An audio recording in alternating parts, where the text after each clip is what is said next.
The college basketball experience preview and picks episode for Sunday, January 28th on the Sports Gambling Podcast Network is brought to you by Hall of Fame Bets. Yes, the sports betting research platform for parlays, player props, and game lines. Download the Hall of Fame Bets app or visit hofbets.com. Use that promo code SGPN to get 50% off your first month and start making smarter bets today, people. We're also brought to you by Cut. Cut is a peer-to-peer social betting platform that's US based and available in 40 different states. Head to cut.com. That's KUTT.com. Use that promo code SGPN for a 10% deposit bonus. And we're also brought to you by the SGPN merch store. 15% off everything in the merch store from now to the end of the month with the promo code playoffs. So get on over there and remember, as always, folks, to let it ride. Hey, what's up, you degenerate gamblers? This is Bill Burr, and you're listening to SGPN. Let it ride, baby.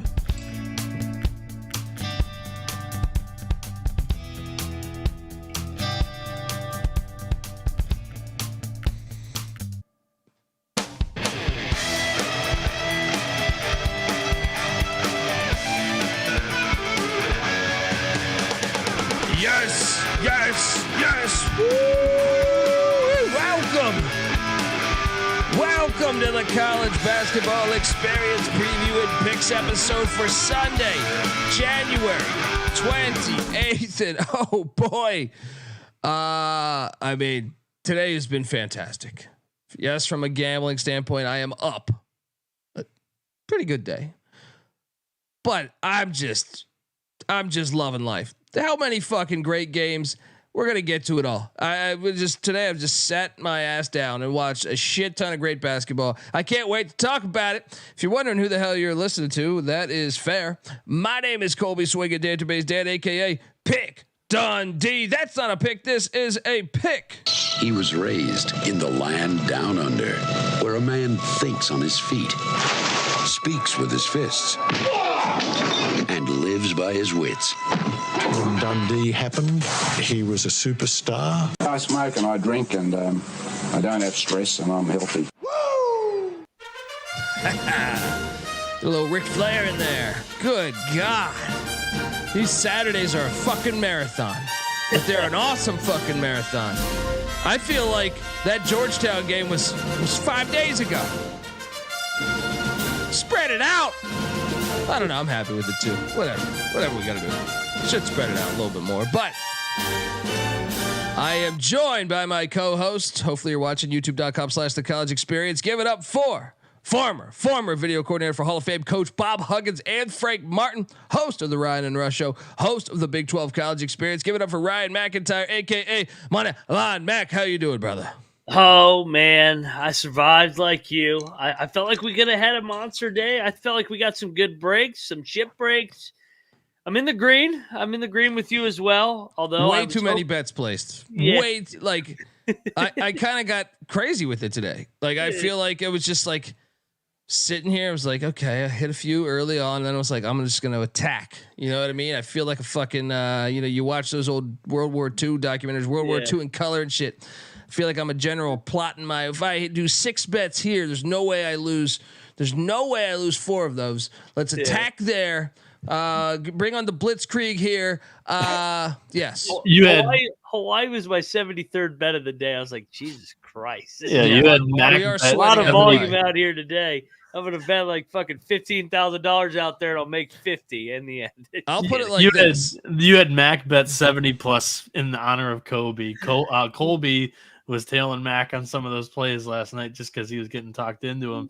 Meanwhile, the cocktail napkin just pops in, pops out. 9-4 day, 1 units all around. We're positive. I had a great day. Must have been a shocking day. Saturdays are great. Didn't wake up till 4, but let's go. The good thing is that hopefully when I die, it seems like gambling's become more and more a thing, so I won't be judged. But if I were to die today and my mother look at my transactions, it would be very skeptical. She'd be like, "What the fuck is going on here? This guy's got a serious illness."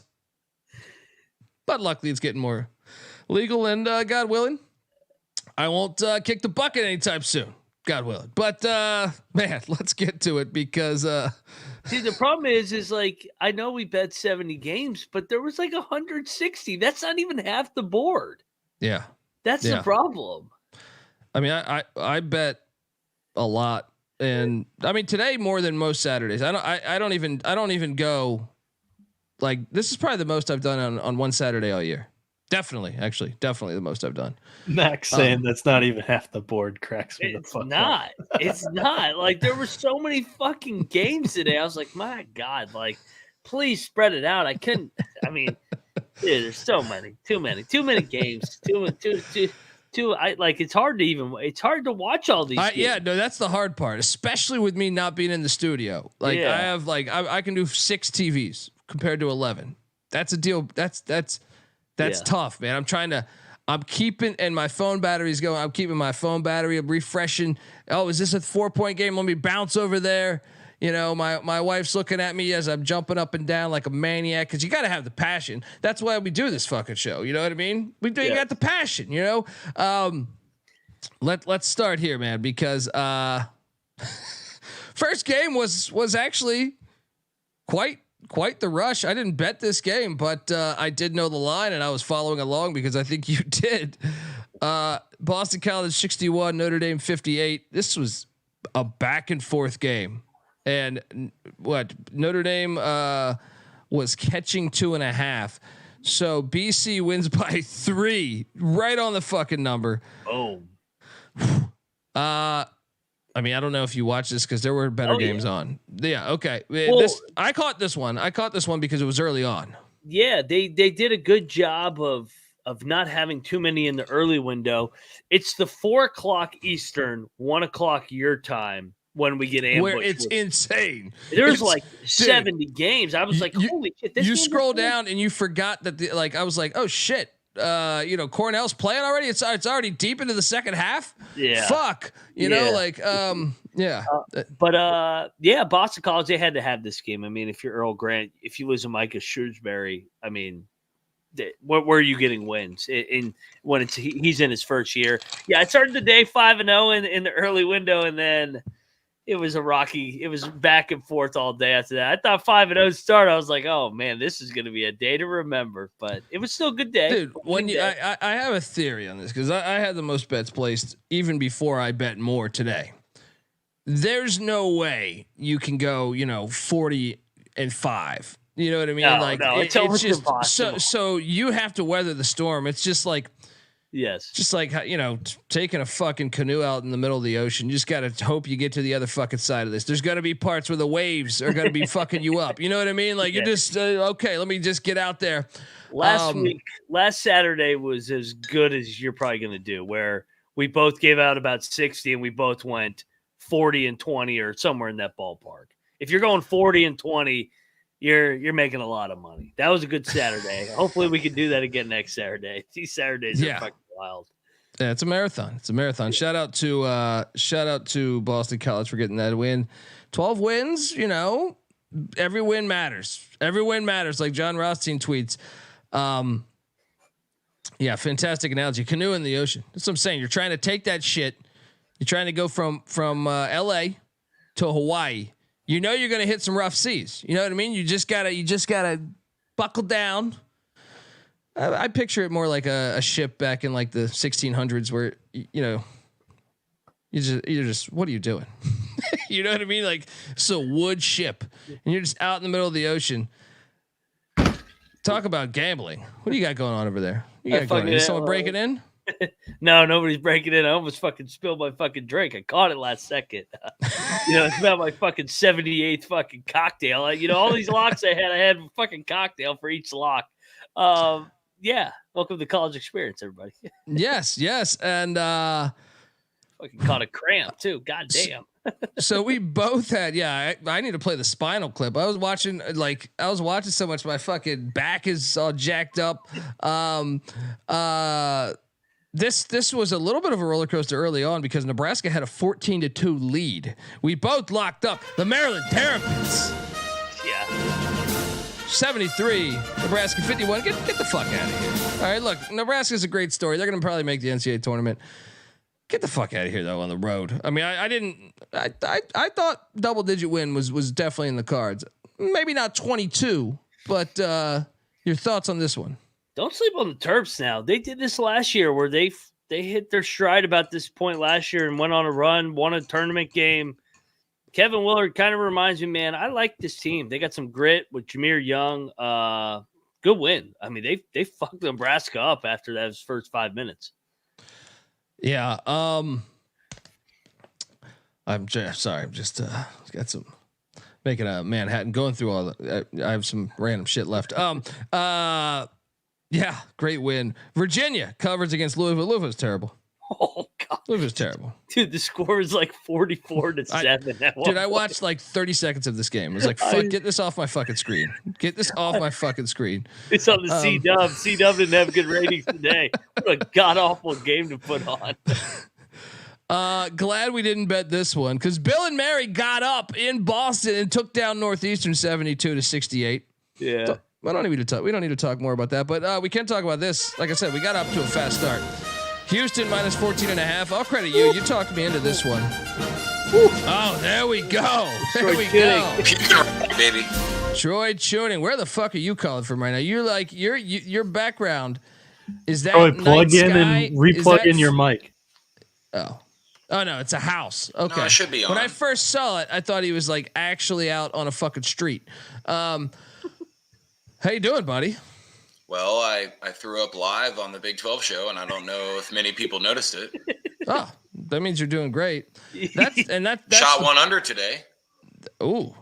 So what'd you throw up from? Did you throw up from alcohol or from just you allergic to fucking when they cut the grass there at the golf course?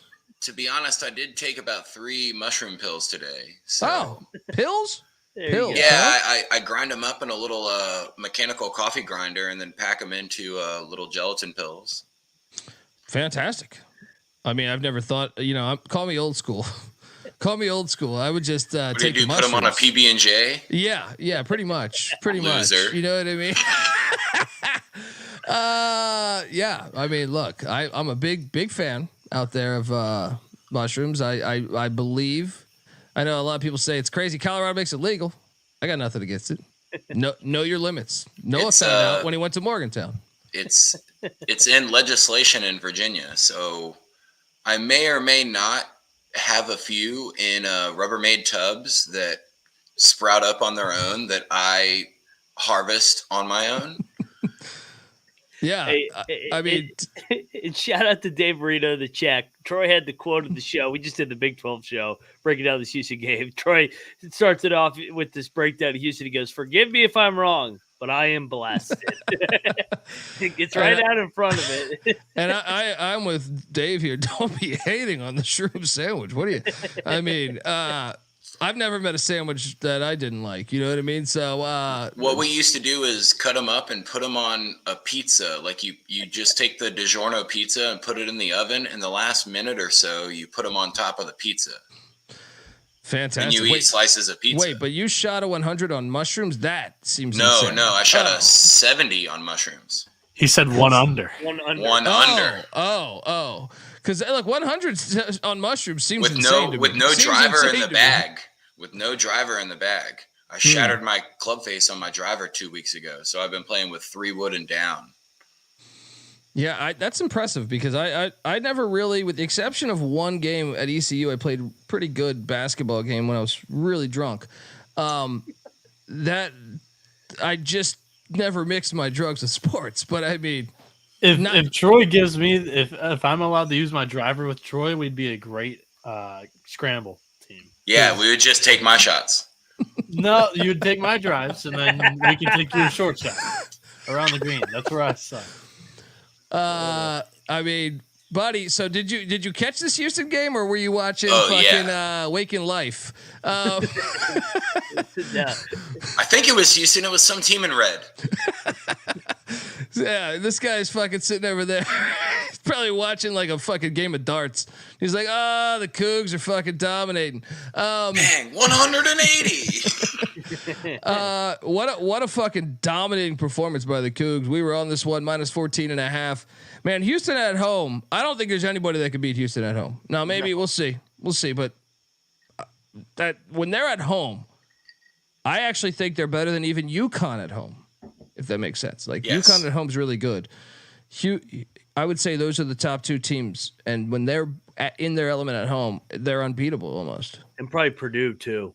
Purdue, when they're at Mackey, they can get going. Yeah, that's true. I just don't like to give them credit. Too many staples. It was impressive that Houston won this game the way they did, and LJ Cryer didn't score that much. Most of the time that they're running teams into the ground, LJ is putting up 17 to 22 points. I think he had 5 or 7 today. Yeah, I mean that's what Houston does. That's Houston box scores are hilarious because it's like they have 7 scores at like 6 points. You know what I mean? It's like how do they dominate? They look great today, but it's like they just keep fucking punching you, man. They K-State got nothing easy, and I'm watching the game and I go after they just drilled Texas Tech, they just drilled K-State. I go, hey, at least in West Virginia's loss at Houston doesn't look that bad, right? Because everybody's going to Houston and getting absolutely whacked in this league right now. They, like you said, man, they're a fucking machine at home. They really are. It seems like Kelvin Sampson just uses the Princess Diaries stretch machine on every single person's arms, and they're 3 or 4 inches longer. I'm going to side with Robert and Martin in the chat and throw in one more. New Mexico is very, very good at home. I feel like if anybody went to the pit, they would lose. Where everyone gets laid. The other one into the pit. The other one is Grand Canyon. They could beat anybody at home too. True. There's some lit environments there, you know. But what a fucking win here. Houston moves to 18-2. Can we just pencil them in as a 1 seed? What do you think, Mac? Yeah. I still think Kansas. I still think Kansas is going to win the regular season, and we'll talk about Kansas here in a minute. But Houston's I think going to be a 1. Maybe they slide to a 2 if they hit a skid. But I mean, they're not going to lose at home. It looks like. Yeah. No, I think you lay Houston to win the national title right now. And if so here's why I'm a skeptic. I said that exactly at this point last year. I was like, you know what, Houston's winning the national championship, and then when I said that about TCU too. TCU I was really convinced. TCU because they want their performances in the fog, and then who was it? They played someone else really good, and I was like, dude, they have a team that could do that. TCU is a better odds play. Houston, the odds weren't that great, but I was just like, they're the best team, and you know. My bracket was all fucked up. Yeah, I think, I think the difference is they're going to play hard competition all year, and that's going to, iron sharpens iron, and Houston's going to benefit a lot from playing a lot of these close games, even some of the losses they've already had. It's not the American, and it's going to make them better. Yeah, shout out to my guy Deshaun Tate. He calls them Georgia Tech games, and he's got a college basketball show he does, the Tate's Take, and he hit me up, and he was just talking college hoops. He's like, dude, what the fuck's going on this year, man? He's like, crazy. He's like, I don't know who the fuck. Like, he's like, what he said was like, other than UConn, and he goes, which I mean, we haven't even seen them really go through much of the gauntlet yet. He's like, it seems like from team 2 to team 40, maybe even 45. What's the difference? Now maybe we throw Houston. Maybe he wasn't thinking about Houston at the time. Maybe he was consuming. I don't fucking know. But I get his point. And his point is this year's just bananas. Houston's ranked number 4 right now. Where do you think they'll end up? So that, they would be the 4th 1 seed, I guess, talking out of my ass. But I'm saying, yeah. What do you think they'll end up? So I think UConn and Purdue are the clear 1 and 2 from like resume standpoint. I also think North Carolina is the clear 3 too. Yeah, Carolina is the 3 right now, and then probably Houston. So I think those are the 4 1 seeds. But Houston has more opportunities, like from a quad 1 standpoint, than the other ones. I mean, Carolina plays in that fucking shit ACC league, so they gotta. That's why they look so good. I'm convinced. Houston's at Texas and Kansas, the next 2 road games, by the way. Yeah, I know they're gonna give. So watch what we say right now, because at Texas and at Kansas, next 2 games. Give me the Jayhawks next Saturday. Those are your best teams in college basketball. Your number 1 overall seed will be Houston, and your number 1 will be UNC. I've been trying to convince Mac this whole time that UNC could be the best team in the country, but those two are the best. Houston's not going to be the number 1 overall seed come March. You want to bet? I'll put my money on it. Who's Purdue losing to? It doesn't matter. Here he comes in with Purdue. No, I'm just saying the Big If Houston Ten wins so the regular mixed season, if Houston wins the regular season of the Big 12, they're the number 1 overall seed. It didn't happen last year, did it? Yeah, but they didn't play in the Big 12. They won their conference. They're Not the ran Big the 12. table in it. It doesn't matter. The Big 12 is harder than also- the NBA. Also, Kansas was the 4th 1 seed, I think, last year. They won the Big to be 12 fair, game. last year Houston had to go to Greenville, North Carolina, and I mean, We believe. Did they win by 20 in Greenville? oh, it's so fantastic. That song on Mushrooms has got to be amazing. That song on Mushrooms, I can give you that link. It's out there on YouTube, but it's a deep find. It's a real deep find. No, that's the one that I sent to you that had all the comments that were like Colby from the right. college experience brought me here. You have that bookmarked. I appreciate that. I think that's my homepage. Forget that song on Mushrooms. How about that song on the TCU Hypno Frog? Give me that. Ooh. Maybe that's the key. Maybe all the TCU players are that good because they're on mushrooms when they're playing basketball. It's easy to find the open pass when you see it 45 seconds beforehand. Troy Chewning, folks, host of the Big 12 College Experience. Subscribe. Troy, I don't know. I mean, you want to jump back on the other Big 12 games? You're more than welcome to. We can jump them in and out here. Yeah. And if you're not off eating a whole box of Captain Crunch and watching fucking Jetsons, that's okay too. We'll still pop him in. If he doesn't leave the stream, he'll still come in. We'll be passed the fuck out. Either way, we appreciate you. Albany 86, New Hampshire 79. Definitely didn't pick this correctly, but shout out to the Great Danes. We didn't bet this. I would never bet this game. I don't even care about your thoughts of this game. Let's go to Georgia, Florida. Georgia, Florida was whew. I got lucky in this one, man. I got lucky. I didn't bet this. This, but this game was fucking hilarious. Florida was just just kind of in control of this game the entire day. And then Blue Cane got hot. Get some of that blue. Hey, Troy, next week, I want when I ask you what you do today, and he's like, man, I golfed all day, but I've been on Blue Cane all day. All right. That just sounds like a drug of the future. So make sure you check out that or concoct that. This game was insane. Georgia comes all the way back, pushes it to overtime, and they cover. But this was a fun watch, man. This was a very fun watch. Your thoughts on this one, Mac? You bet this. I got lucky on this. This felt like a conference tournament game where one team was playing for their season on the line. You know how those conference tournament games, a team gets up 18, 19 points, and you can almost predict automatically the other team's going to come back. Like all these games come down to the wire. This felt like one of those March games. Dude, they didn't quit on Snow White. I was pissed off. I'm like, dude, how do you guys just go in there and lay down for your coach that obviously this is a big game, but give those guys credit. They made a bunch of threes. Florida, I mean, whoo, that would have been a bad loss for Todd Golden. My God, up 20 with 10 minutes. Oh my God. He might have been fired that year or at the end of the year. Man. Shout out to Sir Pix-a-Lot in the, on Twitter. Sir Pix-a-Lot was at this game today. Lehigh Holy Cross, and I think he bet Lehigh.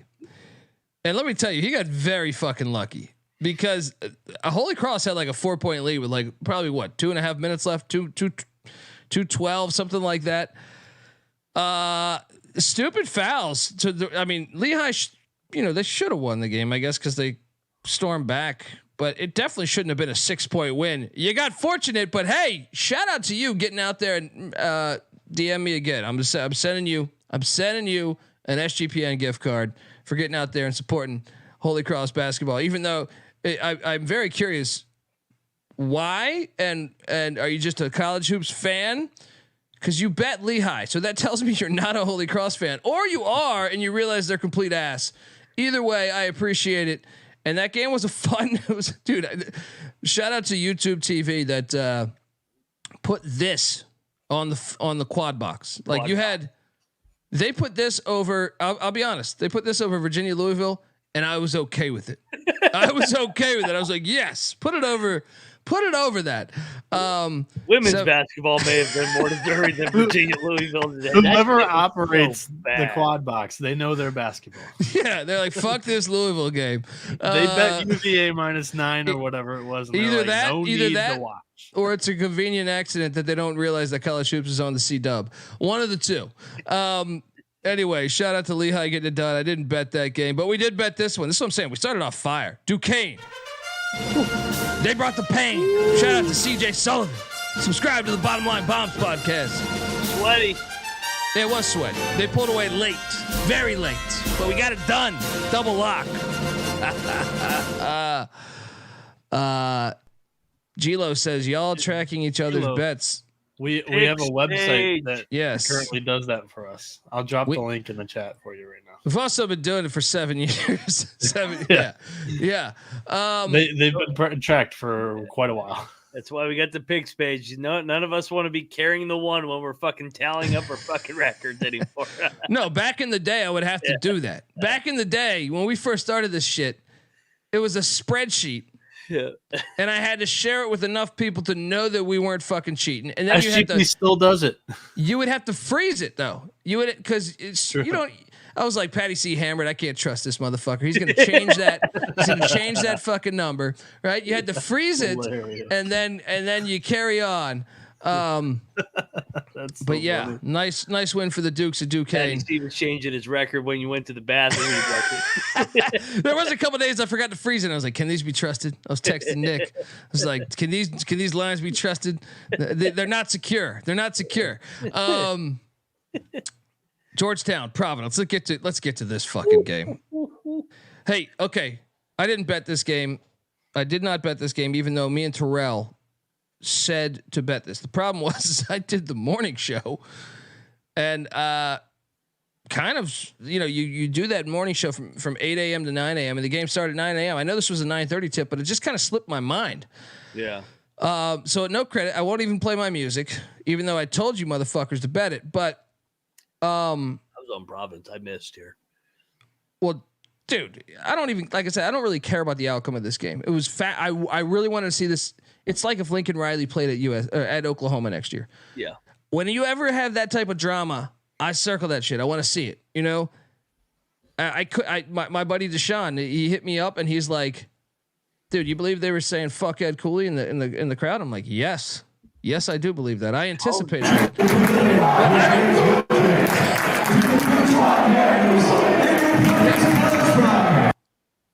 Yeah, look, let me just break this down here for you, for the sensitive folks out there.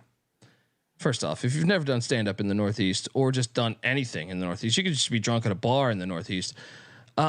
You're gonna get shit talked about you. You know what I mean? Like there's no way to avoid it. And to me, I get it. Ed Cooley did great. He did good. He brought back the energy to the dunk and Providence.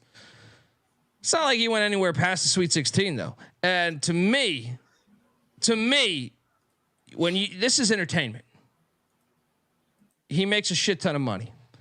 I do not feel sorry for Ed Cooley. No. At all. To me, this should happen. To me, if it was ECU and that happened, I would do the same fucking thing. And I honestly thought that Texas Tech was a bit more harsh to Chris Beard than Providence fans were to Ed Cooley, in my honest opinion. They tried to break into the bus. That was great. Remember they tried to storm the bus? Yeah. I said, "This is fucking great." You're a millionaire, man. Yeah. You know what I mean? Like, deal with it. That's what I'm saying. I don't care what sport it is. You probably don't deserve the amount of money you're doing. You're making. If we're truly breaking down life, if someone's saying "fuck you" or chanting things about you, to me, now I also do believe that I would not have a problem if someone came up and screamed to Ed Cooley in his face, something about his family. I would have no problem if Ed Cooley punched him in the face. You know what I mean? I would have no problem, because to me, like, I do believe your actions speak for who you are, and welcome to life. But at the same time, I anticipated this. I was not shocked, and to me, it's not a storyline. It's not a storyline to me. Now the game is a storyline because the game was fucking awesome, and I want to file a complaint. Like I said, I don't really care who wins. I mean, I'd like to see Georgetown back relevant, but I grew up loving Providence. Back to the Marty Conlon days. All right, I like Providence. I've always liked Providence. Can we get these fucking weak ass flagrant fouls? This ruined the game to me. This is like helmet to helmet in basketball version. Yes. It's like a 1 or 2 point game, and we're stuck here. Devin Carter just made some unbelievable play. Shot a 3 from like fucking half court, made it, and stole the momentum from Georgetown. But at the same time, it's like a 1 point game, 2 point game. And Georgetown guy goes for a rebound. He did not intend to hurt this person. And his elbow hit him in the head. And I'm not even denying that his elbow hit him in the head. It hit him in the head. But they were both going for a loose ball. Shit fucking happens. To then deem that a flagrant foul. It was a foul. They caught it as a foul. But then to review it and give it as a flagrant, gave essentially 6 points, I think it was, or 5 points. I don't know I can't remember if he made the free throw or not, on one possession. And you're just like, what the fuck, man? You ruined this game for us. I want to see the players settle this on the court. Yeah. This bullshit where we're penalizing a kid for trying hard. Yeah, he didn't mean to do that. It's terrible. It's fucking terrible, man. It was bittersweet for an awesome environment and an awesome college basketball game. I feel like we were robbed of a great ending. I'm curious your take.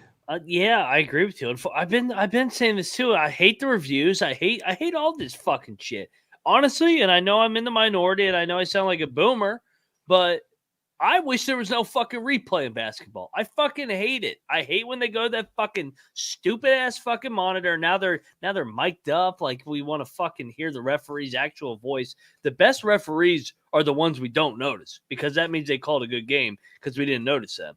I don't like when they go review it for 10 minutes. I don't like these flagrant fucking fouls. You're going to get hit in the fucking head in fucking sports. I mean, these fucking pussy ass people that make decisions. I tend to think Providence would have won the game anyway. They had the momentum, but yes, they were better. Basically ruined this. You basically, on one possession, Providence got 5 or 6 points, and it went from a 1 point game to a game that was out of reach. Yes. Yeah. Come on, refs. I hate, they got to get, we get more calls wrong on replay than we get right. Yeah. So why do we even have the bitch? I forget what games I was watching today. I want to say it was TCU Baylor. At the time of TCU Baylor, there was another game that had just ended like maybe 5 or 10 minutes early. I'm drawing a blank on it right now, but we had one where the announcer and the replay clearly showed that it looked like it hit off somebody. And I'm drawing a blank on but at the same time, you had the Baylor one where it looked like the Baylor guy kicks it, and you're seeing, oh, it was the Boise game, the Boise Utah State game, and the Baylor TCU game. Watching both at the same time, within like a 3-minute stretch, you had one where there was no clear proof. I think, because remember, Boise games on the Mountain West Network, camera quality isn't great. Terrible. So there's a point where Boise, it looks like, tips the out of bounds ball, and the refs ruled it deflected off of. So the Boise was the defender, tipped the ball, and the guard for Utah State also hit it. It looks like it might not have happened, but there was no clear angle, in my opinion, that was definitive. Like, there's nothing that could overturn the ruling on the court. They overturned the ruling on the court, but at the same time, like 3 minutes later, Baylor, it looks like TCU clearly kicks a ball off, or the ball goes off the back of the guy's foot, and it looks clearly like it went off the guy's foot. And they're like, no, it's just not conclusive. And I'm like, well, what the fuck are we doing here? You know what I mean? Like, one is, I'm with you in a way. Like, if it's something where like it's a goaltend or something, I would be more, I'm kind of with you of like, get rid of the fucking replay. My whole thing too, like I think they did in football. if they can't buzz in within like 30 seconds, like whoever it is, the studio, then don't overturn it. I don't want freaking, we gotta take this angle and then patch it with this angle and then slow it down. Is there an index card that could get that? Remember when Gene Steratore brought out the index card in the NFL game? That was what the fuck hilarious. are we doing, man? Just play the game. Part of the game, as much as I hate referees, refs are terrorists. Go check out the merch store. Is the referees missing calls? That is part of the fucking game. And we love to bitch about it. It's not going to change. So I rather than miss the calls live than miss the calls when they review it for fucking 10 minutes. And I'm with Slopeside. Like, it's simple. Don't review subjective calls. I was about to say, like, I think replay's needed, but to Mac's point, if it's going to take 2 or more minutes, just say move stick on. with Let's the same go. call.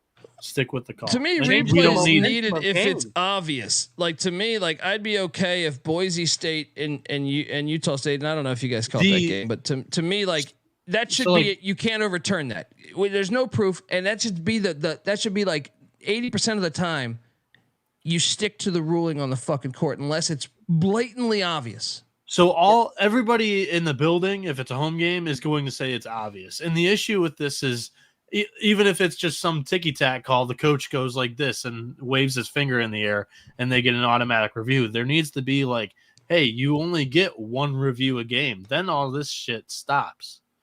But yeah, it doesn't until that happens. What a shout game. out to Joe Hill in the chat. Joe Hill in the chat played with Joe Mazzulla, Boston Celtics head coach, West Virginia. There we go. Shout out to Joe Hill. Appreciate you tuning in, Joe. I gotta go check out a Celtics game here once the season's over. Go Celtics. There we go. Go Celtics. So we did eat shit here though. Army got destroyed by Bucknell. Yeah, Army's horrible, dude. Don't take me on this ride again. Don't take me on this ride again. You talked me into this one. Saturdays. You talked me into this one. This is the problem. I got cute on a Saturday. I got to stick to the high majors on Saturday. I got a better feel. Low majors are not good for me on Saturdays. I'm learning. I'm studying the trends, and we'll talk about another darling of ours that was getting 12.5 today that should have covered. God, Mac, I don't know if I agree with you. I only bet 2 high majors today. So fuck your napkin. You know what? All that means is that fucking napkin's a chalk fucking bullshit fucking napkin.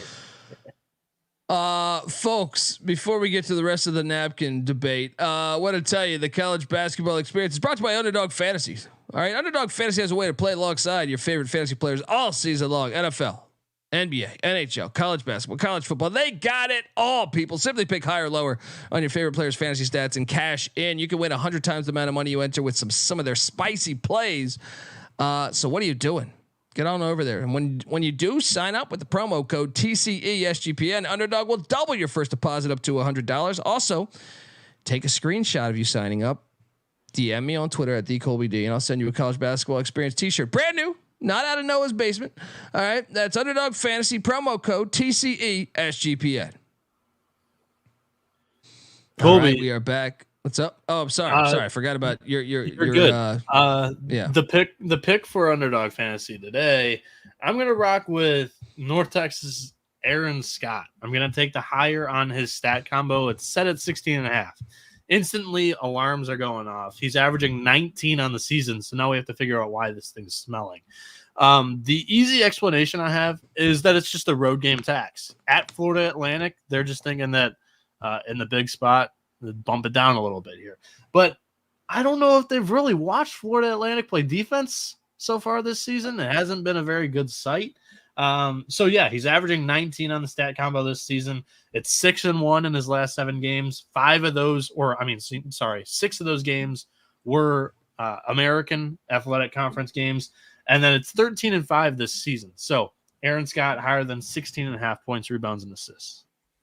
Let's fucking go. Promo code TCESGPN. Hop on over to Underdog Fantasy for 100% deposit bonus up to $100. Jumping back to the hoops slate. Yeah, Army. We ate shit with Army, and then shout out. I want to say Rob Donaldson was on this one. Now, I didn't touch this game, but it was a fun watch as Miami, Ohio, hit a game winner, 70-68 against Akron, and Miami, Ohio was kind of the better team all day. Akron had tied it up down the stretch, but what a fucking game here as the Redhawks get it done. They should have stormed the court too if they had any fans there. Akron was undefeated. That's a party school too, man. I don't even understand. My cousin went there. That's a party school. What the fuck you guys doing? What you cannot tell me there's more shit out there to do in Oxford, Ohio. It's old money. It's old money. What is that? What does that mean? There's no Bieniek It's on the old ground money. in Oxford. What's going on here? Yeah, I've been on campus. It's old money. That's my response to that. It's just, I mean, doesn't old money like to fucking? I mean, I don't know if North Carolina and that shit's ever stormed the court. I'm just saying that's your stereotype when you're dealing with the Redhawks here. Huh? Old money. Perhaps those in Oxford are covering their windows too during a snowstorm.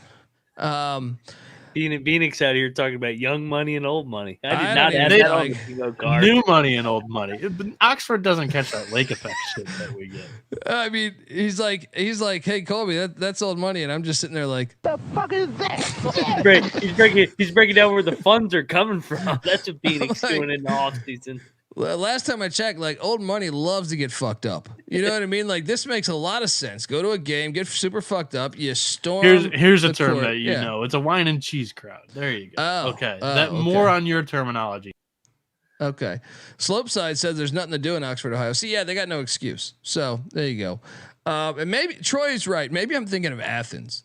I think I might be thinking of Athens. No, Athens gets fucking lit. I've gotten drunk there a couple times. It's only 2.5 for Morganton.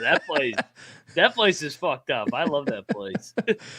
Dustin, no, I have heard of new money and old money, but I've never heard of it in the sense of like new money or old money. I always thought got fucked up.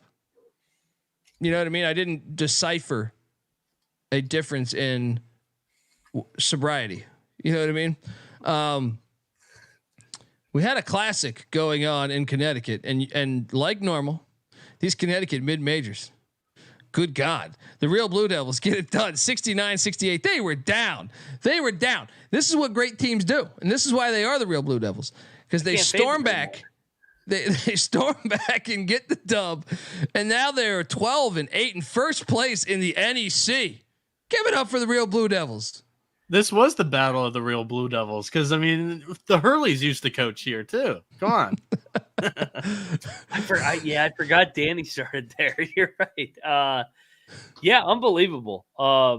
Central Connecticut, I mean, I watched that whole LIU game. What was it, last Sunday? I don't think they're very good, but they keep finding ways to win.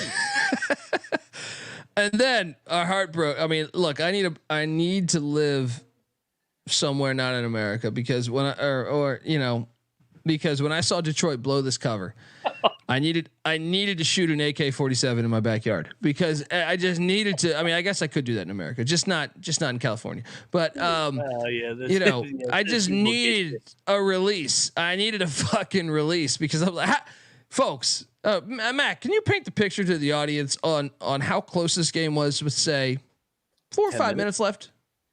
It was a 3-point game the entire fucking game. I don't know how they did not cover. They were winning for a lot of the game. I'm like, oh, finally. I said, finally, Detroit. I mean, Green Bay's finally coming back a little bit here. God damn. Some of these teams. How many? This is so painful to me. Like, it's a. I don't know what you want to call it. A dirty joke. I'd rather lose by 100. I'd rather lose by 100. I would too. Yeah. It's a bad joke, but inside the hospital, there's always going to be a flat line. You know, they'll beep, beep, beep for 35 minutes, 38 minutes, but then it just goes beep at some point during the game, and they're done. They just don't bounce back. but to blow the cover. Like lose the game. That's what's crazy. I'm with you. Everybody's like, how could you take Detroit? First of all, they had covered back-to-back games just a week ago. They're getting 12.5, and they're in the game. They have the lead. We're not asking you to win the game. we're saying. You have to keep this within 12 points. Just lose by 10. All right. Oh my God, it should have been easy. I want an investigation. I want an investigation on this fucking team. I'm with you. And everybody goes, well, they haven't won a game. That doesn't fucking matter when it comes to the spread. Yeah. I would. Yeah. The spread is called the equalizer. You fucking retards. Look, the reason why I want an investigation is because this is like the 5th time that it's been like a 2-point game at the 3-minute mark, and the line's been a double-digit spread, and they don't cover. To me, like that defies the numbers. That defies logic. On there needs to be an investigation. Where the fuck is Ken Starr when you need him? Huh? Get on over here. What game? It was Milwaukee the other night. We didn't get in on that one. We waited for this one. Milwaukee, they were right there the entire game and lose by 17. How is that even possible? So we lost I lost $100 there. Shout out Green Bay, by the way, 14-9, first place in the Horizon. They might get an auto bid. They might get a fucking auto bid. They keep winning like this. You're rolling, man. Phoenix. But we did have a fire play. We did have a lot of fire plays, but one specifically. Anyone that's given a shit for taking Detroit, I will Pepsi challenge you motherfuckers, because Loyola, Maryland had 2 wins coming into today?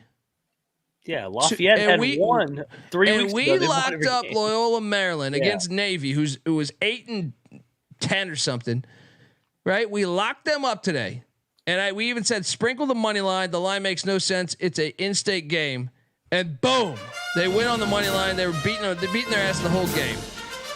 Let's go. So you don't just look at bad records and say, oh, you can't take them, because that's the reason why there's a fucking spread. It's almost unbelievable, the logic of people that question that. It's like, when the Lions went 0-16, they still probably did. They probably hit some games ATS. Yes. So you don't you don't just not take them because they're 0-16. You fucking jackasses. You know what I mean? The year the Lions were 3-13-1, just 2 years ago, they were the best team against the spread because they were catching the bullshit lines over and over again. Yes. You actually probably have the most value on the shit team. Yes. I know it stinks to take them. They suck. I get it. I know they're 0-21. We get if you check out our YouTube's comments, we get like you dumb motherfuckers are taking Detroit again. Now, okay, it happened to work out. It's been working out a little bit for you, but the logic is something that I think is a no-brainer when it comes to sports gambling. It doesn't even matter the league. Like the San Jose Sharks in hockey. You know what I mean? Like there's value. CJ Sullivan was just preaching this to me the other day like a month ago on the Sharks and how they keep, covering. So don't think out. I don't even want to say think outside the box, because this is normal. This is like what you should know. Maybe they're new to gambling. Lost another $100. The Carolina Panthers covered like 4 in a row in December at one point, and they were god awful. Yeah. It just makes no sense.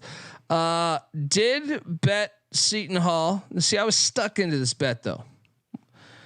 I still felt pretty good about it though. I'm not going to bullshit you. They punched Marquette in the mouth and then just folded in the second half. But I was stuck into the bet when I found out Kadary Richmond wasn't playing. So then I doubled up because the line went up like a 2 points, and I still lost. Shout out to Marquette. Obviously, they're playing good. Huge second half. Huge second half. Yeah. I thought we were getting another instance of shock as a favorite being shit. Yeah. I hit rough seas right here, man, because this stretch right here of Seton Hall, Marquette, and then Central Michigan. Noah, come over here and talk to us, dude. What the fuck? They were down 19-3. Dude, every time let me tell you about the 2 times I bet Western Michigan. Let me tell you. All right, the first game. The first game. Hold on. I want to read you the halftime score. So they've been pretty good of late. They played St. Thomas on December 1st. They had 14 points at halftime. They were down 27 at half, right? But only 14 points. I was like, fuck them. I'm never betting them again. I jump on them again today. They had 16 points at halftime. What in the fuck, man? I mean, and both games were in Kalamazoo. I hate this team.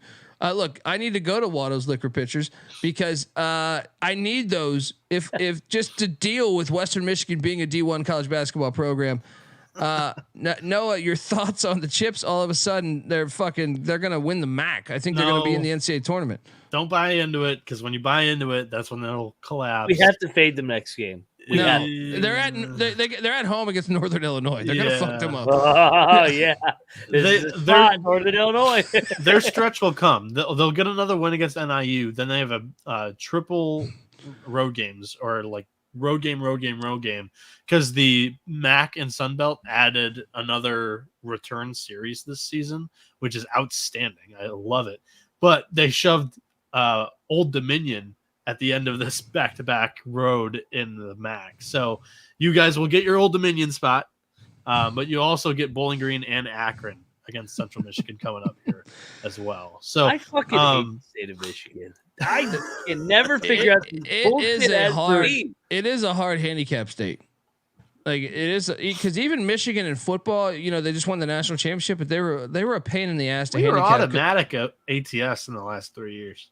No, because you would put in your backups at like the second quarter, and it was like you're like, fuck, man. Didn't you start like 0-4 ATS this year? This year, yeah, but we turned it on late. That's what I'm saying. That was they're a hard. Turn it on late. That's part of the confusion.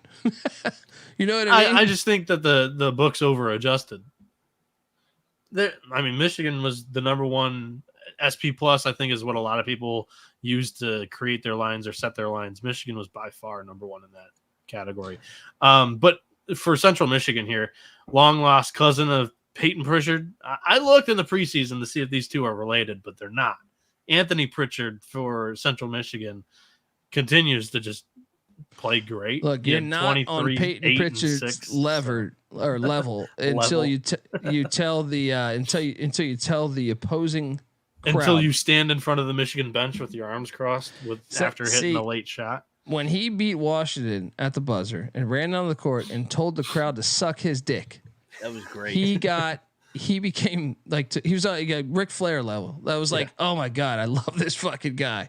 You know what I mean? Like that's just a balls out play right there. Yeah. Hit a crazy game winner and tell everyone to go suck his dick. That still got one more year left. He played 2 at Tulsa. This year he's at Central Michigan. Probably transfers up. I'm not saying that he is transferring. I don't have any word on this. I'm just saying it can get to a mid-major after a season like this. There we go. We go. Remember, lost another. See, this is that tough stretch. Like I said, Seton Hall burned me. Western Michigan burned me. Then Missouri burned me by 2 points. And South Carolina is the greatest team.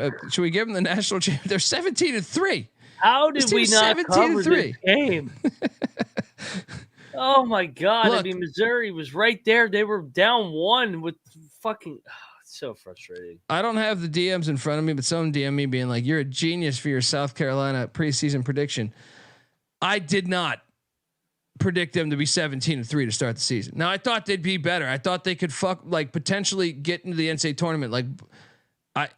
This is way beyond what me and Noah I think did the SEC preview. I don't even know if you were on that one, Mac. No, I wasn't. I would have. Yeah, and I remember telling Noah, it was like South Carolina's going to be chippy. They could maybe make the NCAA tournament, but I didn't see 17-3. 17-3. I think he picked them 8th or 9th in the SEC, and I still called them crazy. They might win the national championship. I'm fucking around. I don't think they'll win the national, but I'm just saying 17-3. If you would have told me that at any point, Lamont Paris has got to be he's got to be a candidate for Coach of the Year. Yeah, absolutely. They're 17-3.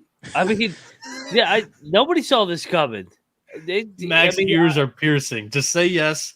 Jinx it later. Just say yes. I can acknowledge when I'm wrong. Now, I will say, I think South Carolina is going to eat shit in February. I think they have found ways to win games, and their schedule gets really hard here. But you gotta give credit where it's due. I mean, Lamont Paris has done a great job this year. I don't know Frank from one bit, Frank Martin, your old boss, but I'm sure if he saw Lamont Paris be like, dude, you're the fucking man. Great coaching job. You know what I mean? It's just yeah, he had nothing to do with the situation. Now the administration, whatever. It's not Lamont Paris' fault. Yeah. Unbelievable job there, and we lost there. But man, did we have? So this is where it gets a little tricky. So last night on the show, I believe the line was 3.5 or 4, but it closed at 4.5. Iowa State, Kansas, giving us a classic on CBS. This game was fantastic. This game was I watched almost every second of this game. This is my favorite game of the day. The crowd was amazing. Jim Carrey was there again. Yes. Troy Chewning. I mean, what do you got? A sprinkler going on in the background? That's a fake plant. No, I hear shit though. No. Yeah, it sounds like a water sprinkler. running. Yeah. Are you still at the Somebody golf course? washing their hands? Are you? now?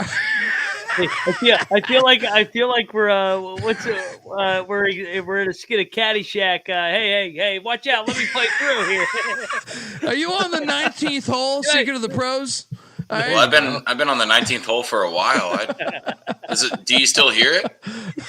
No, it's you're good. You're good. I think it's coming through. But hey, can I play through here? Hey, watch out! Can you grab that leaf down here? Let me hit a 7-iron punch shot here.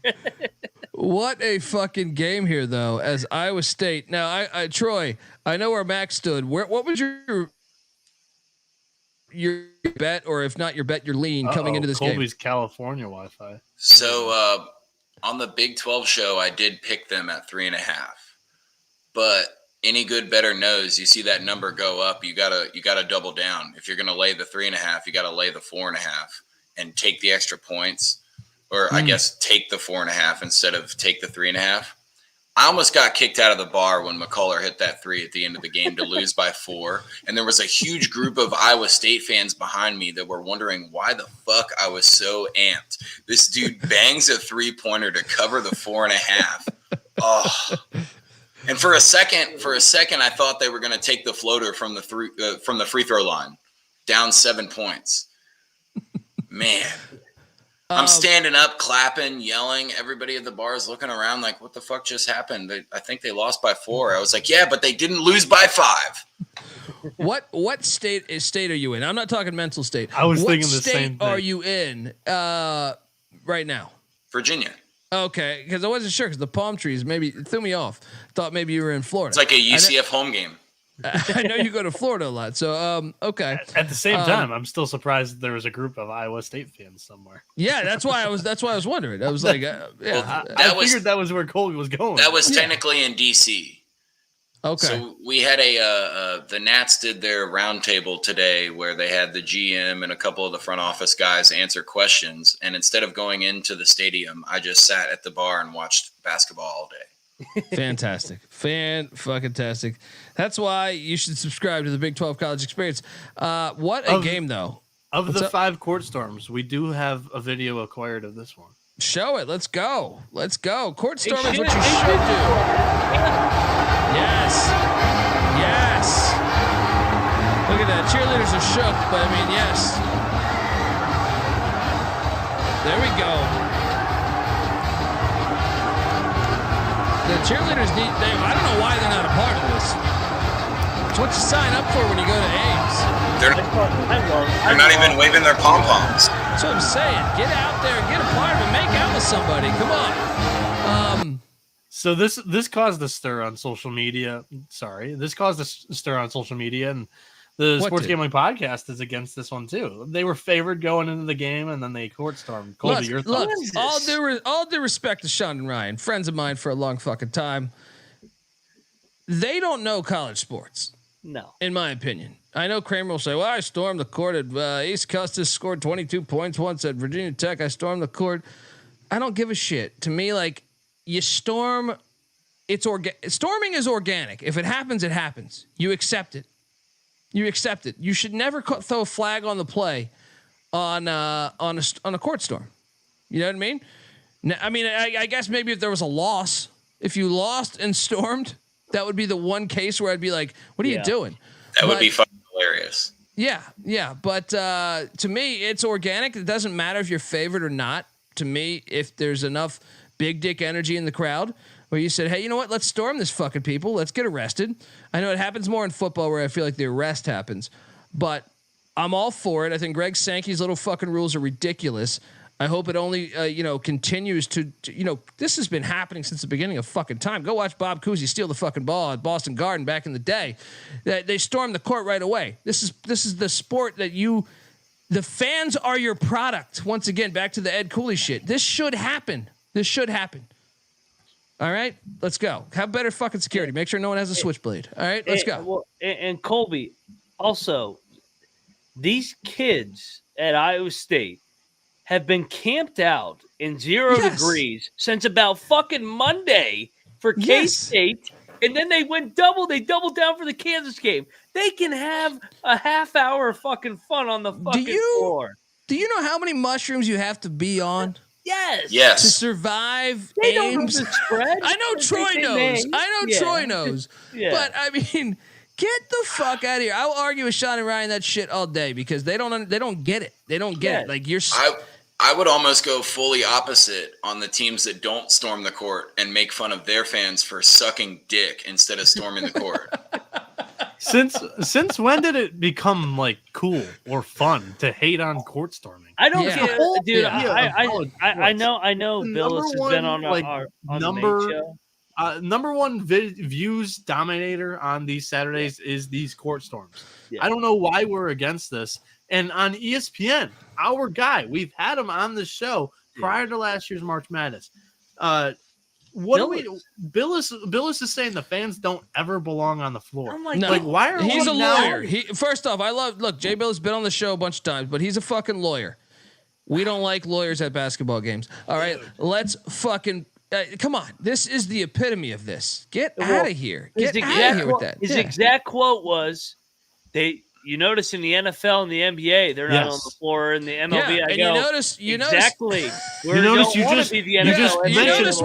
notice why there's a college football experience and a college basketball experience, and not an NFL experience, because I don't give a fuck, or an NBA experience. The experience that when you go to the game. We watch this because the product is better because of that, because of the fan interest, because of the history, the tradition of it. You know, Guy mentions the professional sports; they don't have student sections.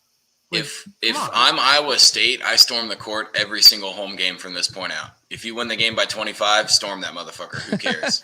Sleepy Lloyd in the chat, great name by the way, one of my favorite names. He says just court storm every game, and that's Sean's rebuttal to me. And I say that's impossible because you lose games, right? And I say, like, to me, it's got to be organic. It's never really like planned ahead. I don't feel like. I mean, obviously, if it's the number one team. Maybe there's a little bit of planning, but I think the Tennessee over Alabama football game one was planned. Yeah. I mean, maybe that one was, but a lot of times that was also the moment of the college football season last year. A lot of times it's just drunken. Hey, let's fucking. I'm rushing this fucking thing. I was at a San Diego State Nevada basketball game. Eric Musselman was at Nevada. They were top 10. I went to that game not thinking I was storming the court. San Diego State was unranked. And in the middle of this thing, I actually thought Nevada was probably going to win the game. But, all of a sudden, I'm there with a buddy, and we're just like, dude, if they win, we storm.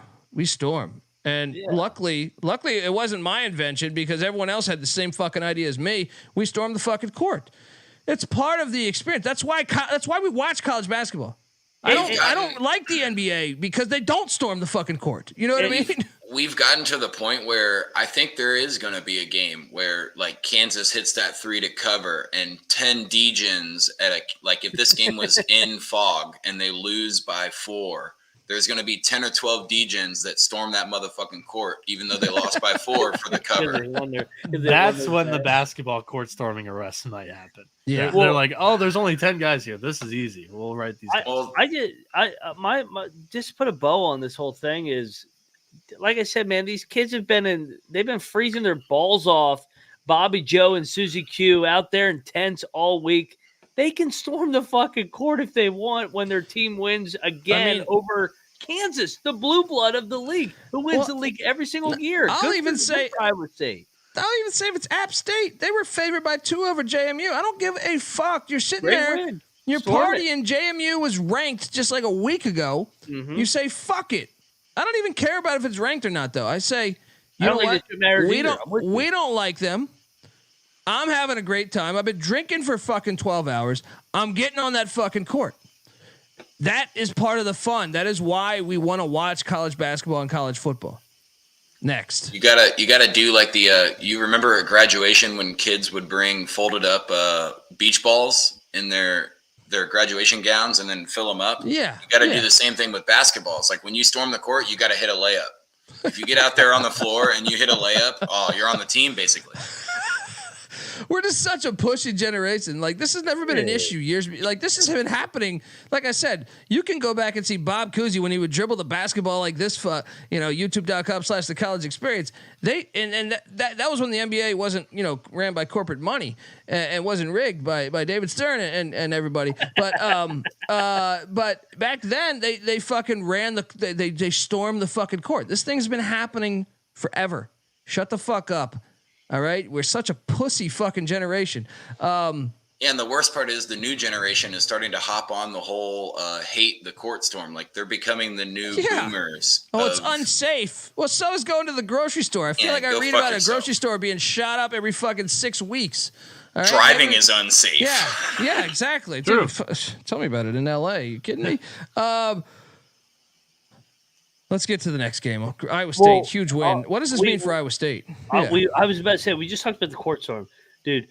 So I actually thought my handicap and Troy's handicap was correct. Kansas was ready to go. Kansas didn't fucking bitch around in this game. This was a Kansas typical, we're going to steal this game at the very end. But Iowa State made 8 straight threes at the beginning of the second half, made 10 threes in the second half.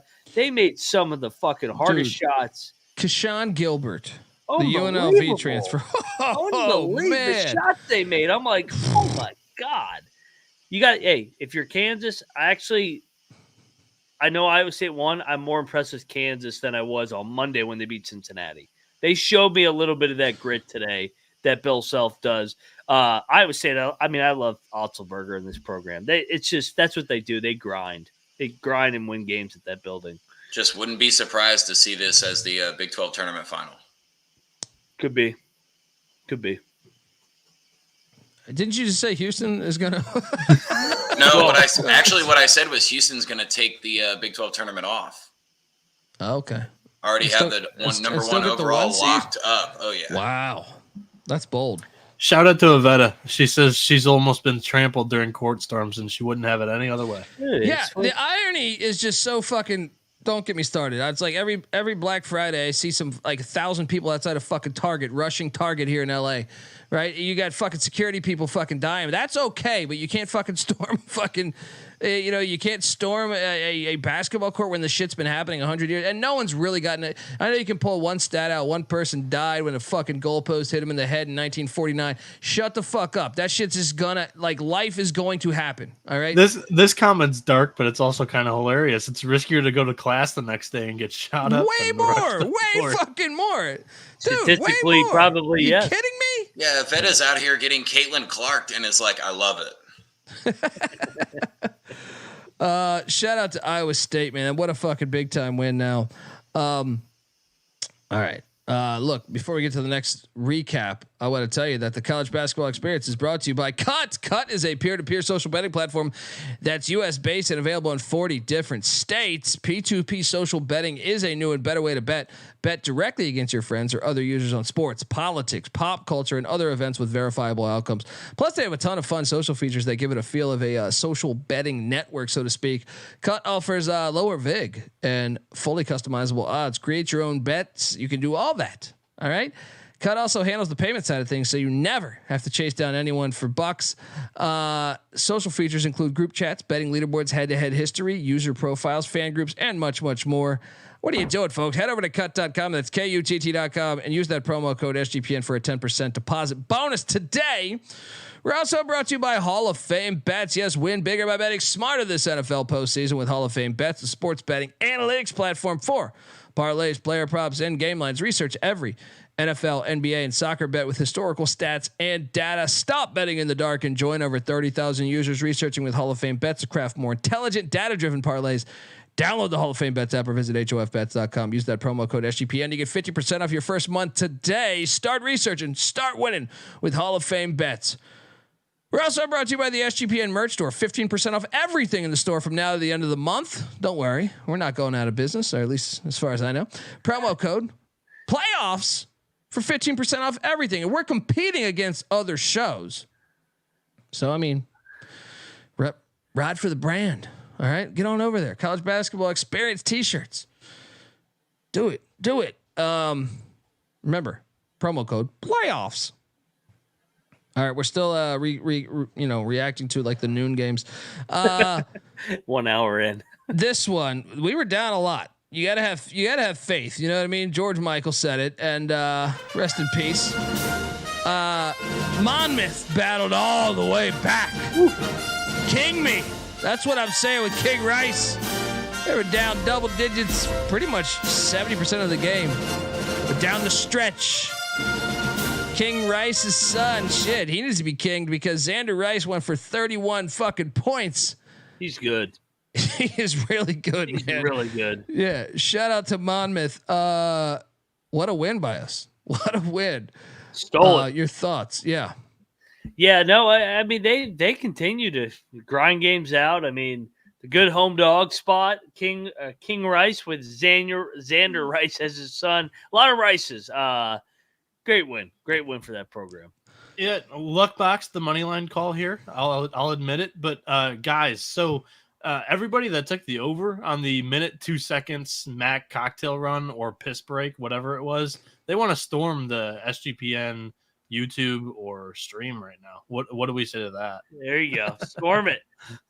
I mean, go for it. Go for it. Make sure you clip that story. Noah, we should create the drama. Imagine if we sent the link out to the stream and then there's just like 18 boxes in the Sean stream. and Ryan don't understand the game within the game on this yes. show. Can you clip when we talk about them, and we'll put that out on social and see how they respond. 100%. I will. Yeah, I already had it. I already had it written down.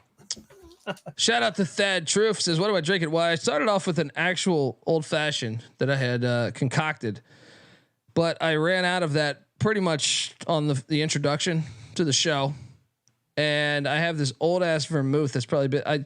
It was a shitty vermouth that I've had for a long time, just sitting there. So I still have the whiskey. I can't go downstairs and put, bitters and sugar and ice in my cup. So I thought, let me throw the vermouth with the whiskey. It still tastes like shit in my opinion. So we lucked up with Monmouth, but we didn't luck up with Murray State, who blew a double-digit lead, and Southern Illinois won at the buzzer. Did you catch this game at all? Murray State was up like 15. They're up 15. I penciled this one in as a win. I have a little sheet that I do. I was like, oh, we got this one. Boom. I thought they won the game, and then I saw the tweet that how they lost the game. I'm like, you got to be fucking kidding me. Well, it makes up for the Monmouth game in a way. Like if I'm really being honest with myself, I say, well, we got lucky on Monmouth. They battled back, but I mean, it was a tough beat because Murray was up literally 90% of the fucking game. We picked fucking Dartmouth correct as fucking Dartmouth 175-71. We knew that line stunk. We knew that fucking line stunk. And I must apologize to Terrell Furman Jr. Said maybe take North Carolina A&T in the points. I was convinced Drexel was going to drill them. 15-point win by Drexel. A&T covers despite only scoring 47. And then Lafayette. Finally, the cows have come home to roost, to quote the great Frank Drebin. Boston 62, Lafayette 48. How can you win 7 straight fucking games and only score 48 points? I mean, what the fuck? That's got to be a first. You saying it finally evened out a little bit for our Gotta be a first. Gotta be a first. Yale drilled Harvard. I didn't watch a second of this game because this is when I realized all these games were on. But we did nail this lock. Cornell 83, Princeton 68. We were all over this one. They drilled them. Double lock. Big red freshman winning us money. Yeah. We also nailed Nichols, but we had to sweat that out. We didn't bet that, but Nichols won in overtime against Commerce. Chattanooga drilled the Citadel. We did have a triple lock, and I was nervous about this early on, but the battle of I-75, the Toledo Rockets, 88, Bowling Green 72. You guys, Bowling Green was fucking them up early. You guys deserve the game ball on this one because it's easy to see a tide turn. I turned my tide. I was originally going to take Bowling Green. Dan Savage game ball. He had us too. He was at the game. Anybody named Savage? I've yet to meet a bad Savage. I played hockey with a Savage. That's what I'm saying. They're normally people you can count on to they'll be there for you when the zombies come. You know what I mean? Binghamton, the golf course, won on the fucking money line in a rock fight, in an absolute rock fight. Binghamton. We should have. Binghamton's covered back-to-back games. They're a great team ever. We did. I lost $100 on Delaware. The Blue Hens were a fucking mess today. Nice call on the. You convinced me to stay away from locking Georgia State because Georgia State lost in overtime to Coastal Carolina, 85-83. But I went solo. I went solo on this one. I tried to talk you guys into this, and I said, "Fuck you guys. I'll dive solo." Ball State 81, Northern Illinois 71. Ball State. They get it done. They're good. They get it done, man. And Northern Illinois sucks. That helps too. Cannabis Capper says my wife married a Savage. Fred Savage from the Wonder Years. That might be a good answer. You might have just defeated me right there. Might have just defeated me, depending on how you look at that. I had one of my best friends loved the fucking Wonder Years. I couldn't get into it. But anyway, North Carolina 75, Florida State 68. Did you push on this? You pushed. I know you locked this. 7.5. 7.5 winner, baby. This Carolina winner, shit out of here. Dinner. I feel like though, and there was almost a dust up in this game. I tweeted it out, and I still feel like North Carolina never sweat in this game. Did they? No, I thought Florida State had the lead in the second half. Yeah. I thought Florida State was going to win. You could be right. I walked my dog at one point. At one point, I walked my dog. I give Carolina credit though, man. They just fucking find ways to win. I mean, maybe it's just the ACC. That's why they keep finding ways to win. I'm gonna start chalking up to that. They're patented in that fucking cupcake league. we had a triple lock. I think it was triple. It was at least double. Can't remember. Bieniek barely comes out of his fucking. He's hibernating back there behind those. Those windows, those magical windows. The Super Soaker got it done. BYU 84, Texas 72. Is this triple? This lock? is just a double. You fucking coward. I mean, Texas fought to make it interesting because BYU was up double digits like a good chunk, but Texas did bring it down to like 8 or 9 late when I was like, But we got it done. Your thoughts on this one as the Cougs take down and hey, fuck you, Yahoo Sports. I'm just gonna start off with that. Fuck you, Yahoo Sports, saying the BYU students are wearing horns down. The letter, it's like, dude, fucking pussy. Get the fuck out of here, you fucking pathetic fucking publication. No one. Yeah. It's not vulgar. That's not vulgar. Yes. Horns down. That's the same when you go to a game and you see like Sooners suck. It's the same fucking thing. We're insane. We're insane. Why are they so I mean, I know why they're soft. They're fucking pussies. But why do we cave to them every time? Fuck you, Texas. And Mark Pope, former NBA player, former Kentucky, former Rick Pitino player. You don't have to apologize for that. What, we lost our fucking minds? And the post game, he's like, that's not us. I'm sorry. BYU pays your fucking them. paycheck, buddy. Yeah. And that is fandom. That's fandom 101. I need to drink another Manhattan because I'm starting to lose my fucking mind tonight. Because like watching that, I was like, what? It's not like they showed their dick to the fucking, like what? What are we doing here? I'm just I can't wait for them to be out of the Big 12. They're just such a pussy institution. They really are. They're the worst. They are the absolute worst. Get them the fuck out of here. And I don't even see the harm. What is the harm? No, they always get in their fucking feelings over this. I don't understand it. It's not racist. It's not whatever. It's nothing. I don't get it. For Mark Pope to apologize, I'm like, dude, have some fucking balls. Yeah. Just say, no, well, this is BYU. We love our fans. We love our fans. All right. They've said, and by the way, I'm friends with some people that have played at BYU. If they're saying horns down, that's the nicest fucking thing they've said in a long fucking time. All right. So to me, that's the world improving. All right. And I'm hinting at some racist shit that's been said. Horns down. There we go. Troy Chewning. Your thoughts. You're a big Texas fan, right? No. I'm a big Texas hater. I'm with you. If you're complaining about the BYU student section, god damn. I mean, the meanest thing that those kids say is like, "You stink." Like, no. They've crossed the line as far as race shit before. I know that. I know that. That's just Utah. Yeah, but I'm saying that's what I'm saying. If they're saying horns down, we've made the world a better fucking place. Yeah, they've improved for sure. It's like, come on, what the hell are we doing here? This was a smash. This was a smash for BYU all the way. Yeah. I mean, it was just they don't lose that often at home, so. That's just not us. That's not how we roll. Fired. Yeah. Normally you roll with the most racist fucking terminology. I can't even concoct in my fucking head right now enough words to say what you would normally fucking say. What are you talking about here?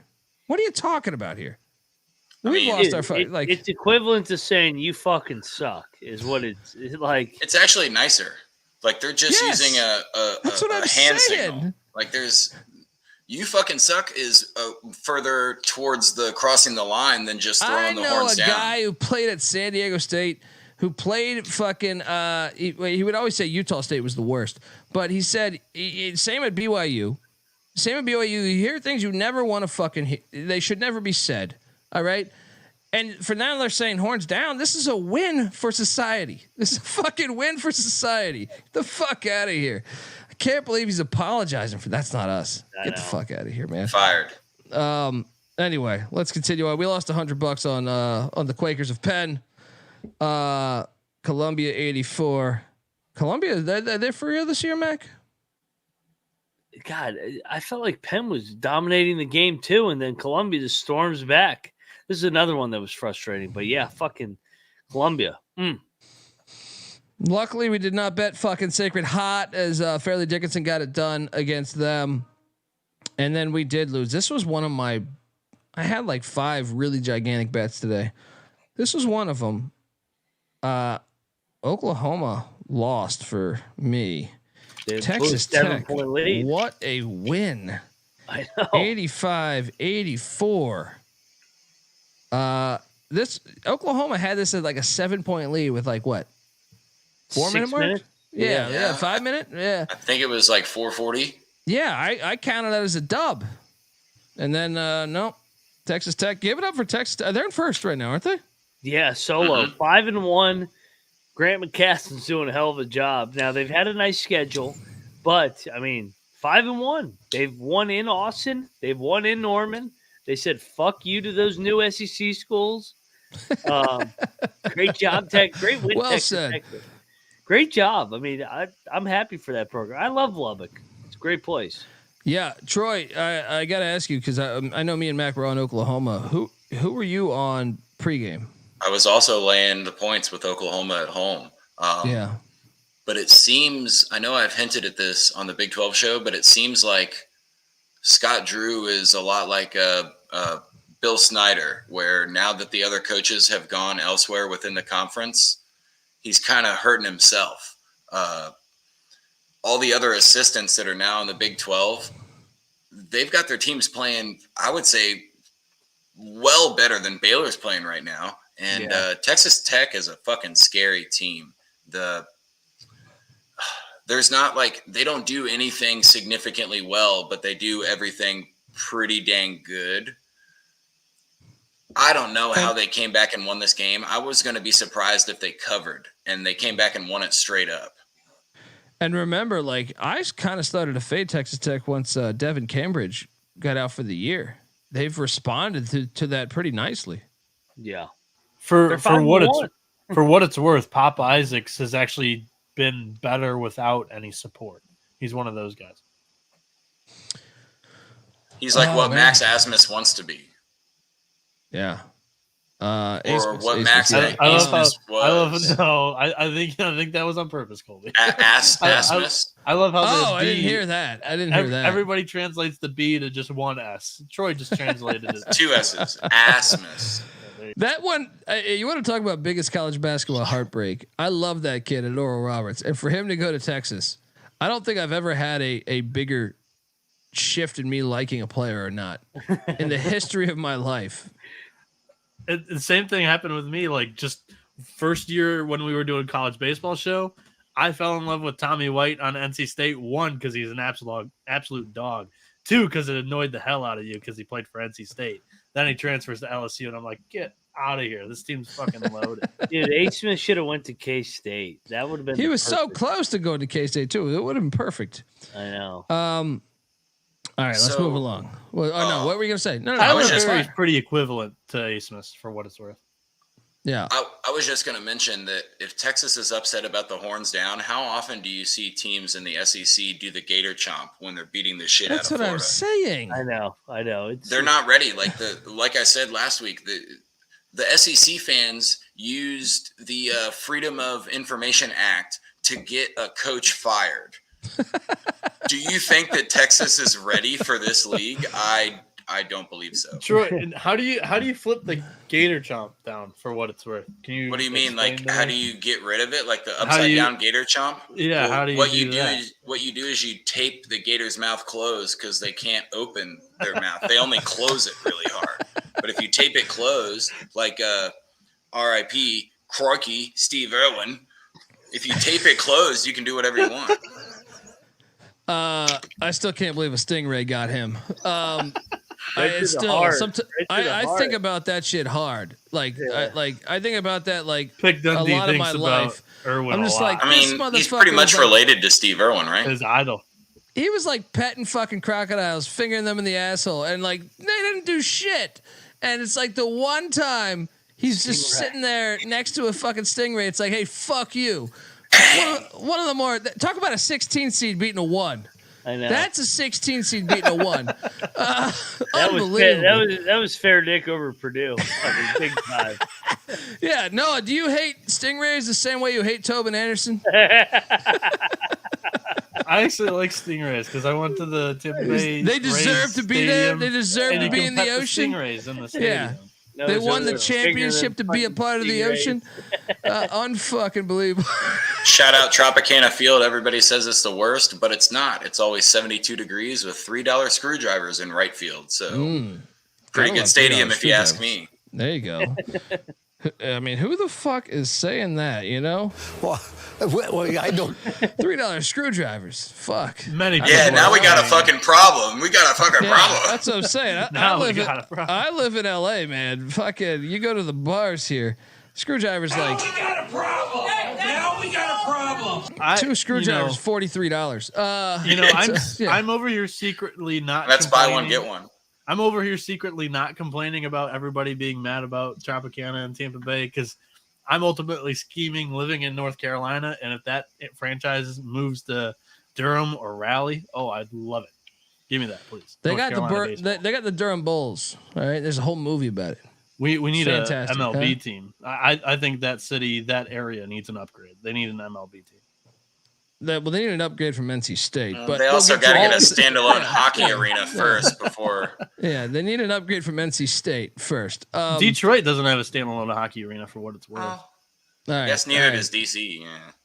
All right, we can't talk about hockey arenas as much as I love the banter that we're doing here. We're an hour and a half in. We're fucking still on like the 2:00 slate, folks. If you're watching on YouTube, stay put. We're gonna recap more and talk about Sunday's action. But hang tight. Audio side, check out the B side. All right, there's a part 2 to this thing. Remember, as always, that you better start thinking about yours.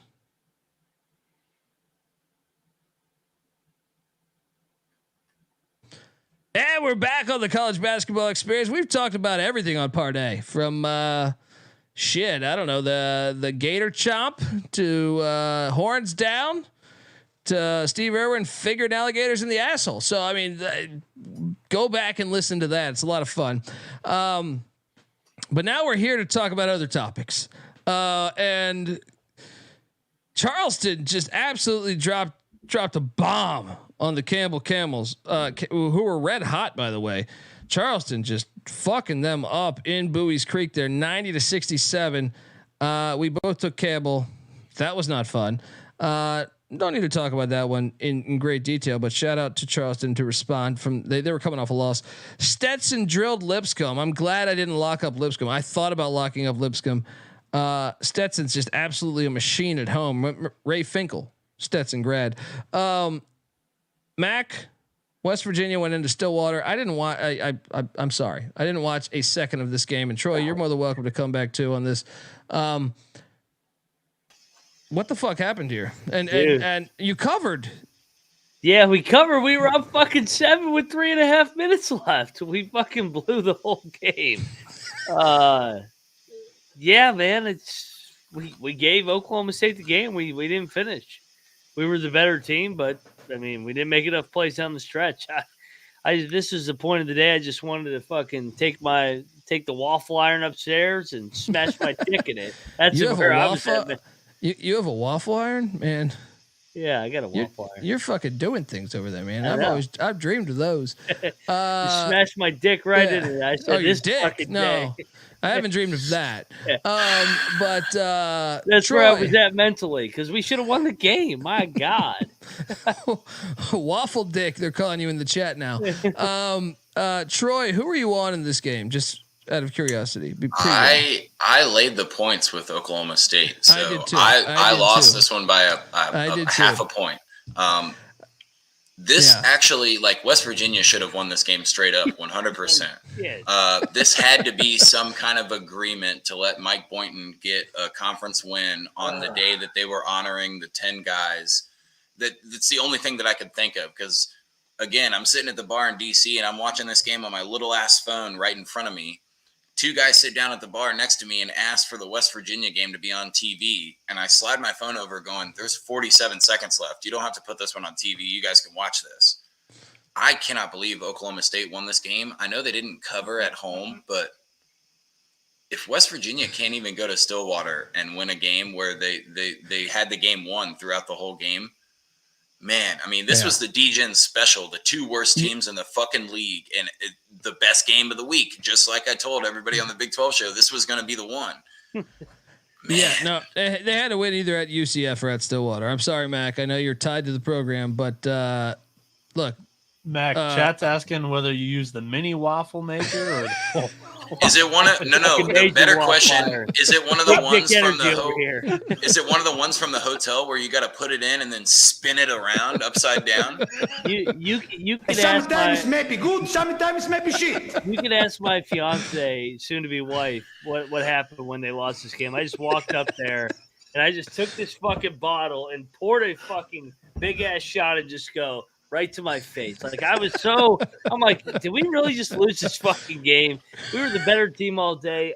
I thought that was going somewhere completely different when we were talking about Dick and Waffle Maker. You can this was the last chance. This was the last. Mac, I know you're with Dub V and you should be. Oh, we're gonna beat Cincinnati on Wednesday. We're back at home. We always win at Morgantown. I'll just play something for you. All right, I'm gonna play something for you. There you go. Better luck next year. We'll beat Cincinnati, BYU, and Morgantown, just like we beat, the chat's talking shit, just like all you fucking jackasses. They should talk shit. They should talk shit. All right? We covered that. Yeah. We covered Mac, don't worry. We're repeating this whole process in about 20 minutes when we get to talk about Michigan, which, by the way, shout out to Chad G again. Another just perfect art visual that he made. That was my call-up. I think that might have been Fantastic. West Virginia. I know it's West Virginia, but I think it might have been Michigan, too, because there was a gator in the bottom right corner. I was like, is this supposed to be me? And then a couple of the other pictures, the guys were wearing, like, Michigan Absolute shirts. gold. Shout out to Chad G. Good. Shout out Chad G. Ryan knew if Chad G bet on West Virginia to cover that West Virginia was going to lose the game. So he knew that they weren't going to win straight up, but they did cover. Do that specifically. I said, stop betting on us because you took Kansas last weekend. How'd that go for you? You took Texas the weekend before. Stop betting on us. You took Ohio State. Stop betting on us. I hope all you guys take Cincinnati. That's true. I hope all you take the fucking little fucking Mormons. We're going to beat both of them, and you guys can take the chalk on the road in Mormon. He's gone soft on us. He said the little Mormons. The little Mormons. Fuck the Mormons. I feel like there was fuck all the Mormons. Fuck Rush Bishop. Yeah, I like that. Shout out to Rush. I appreciate strays. He's probably already jumping wagon over to BYU because with the way the season's going. All right, next up, Elon bounced back. We took Hampton. I know we didn't bet this, but Elon did beat Hampton. Hampton's horrible. And then let me tell you something right now about the fucking Long Island Sharks. It can't be the Dolphins. Upstate New York is a motherfucker. All right, it is a motherfucker because going into Syracuse. All right, I thought we were playing the Orange men, right? Or they got rid of the men. They want to be all PC. I don't know what the fuck is happening in Syracuse. That Cleary kid should play for the Orange too. All I know is they're not calling them the fucking the Dolphin men these days, right? They're calling them the Dolphin, and the Dolphin did pretty good today. They whooped the fucking Sharks' ass. There was no bite upstate. And I apologize. I even told my sister I bought her a fucking another beer, another brat. You know what I mean? Got all that shit. Told her to keep the casserole. You don't got to deliver it to the house. I take leftovers all the time. Don't worry, though, because the Sharks aren't done. All right? It's just a tough spot. You get a little confused going from New York City up to the fucking woods. They filmed that Jason movie up there. You know that? They filmed that fucking Jason movie, Crystal fucking Lake. You know what I'm talking about? They're all up there killing every fucking buddy. But anyway, I can't trust anyone from up there in the fucking woods. Bob Costas had pink eye for fucking 4 years, all right? He's had fucking pink eye. You know he's eating some guy's ass in a fucking parking lot. Let me tell you that right now. Anyway, here's what we're doing. Sharks are biting back. They're going to bite back. It just wasn't here. It was a bad spot. You know, I watch a lot of WW2 war shit, and I can tell you, it ain't about winning every battle. All right? Every little war, it's about winning the war. That's what I mean. You know what I'm talking about. I'm drinking over here. It's about winning the war. All right?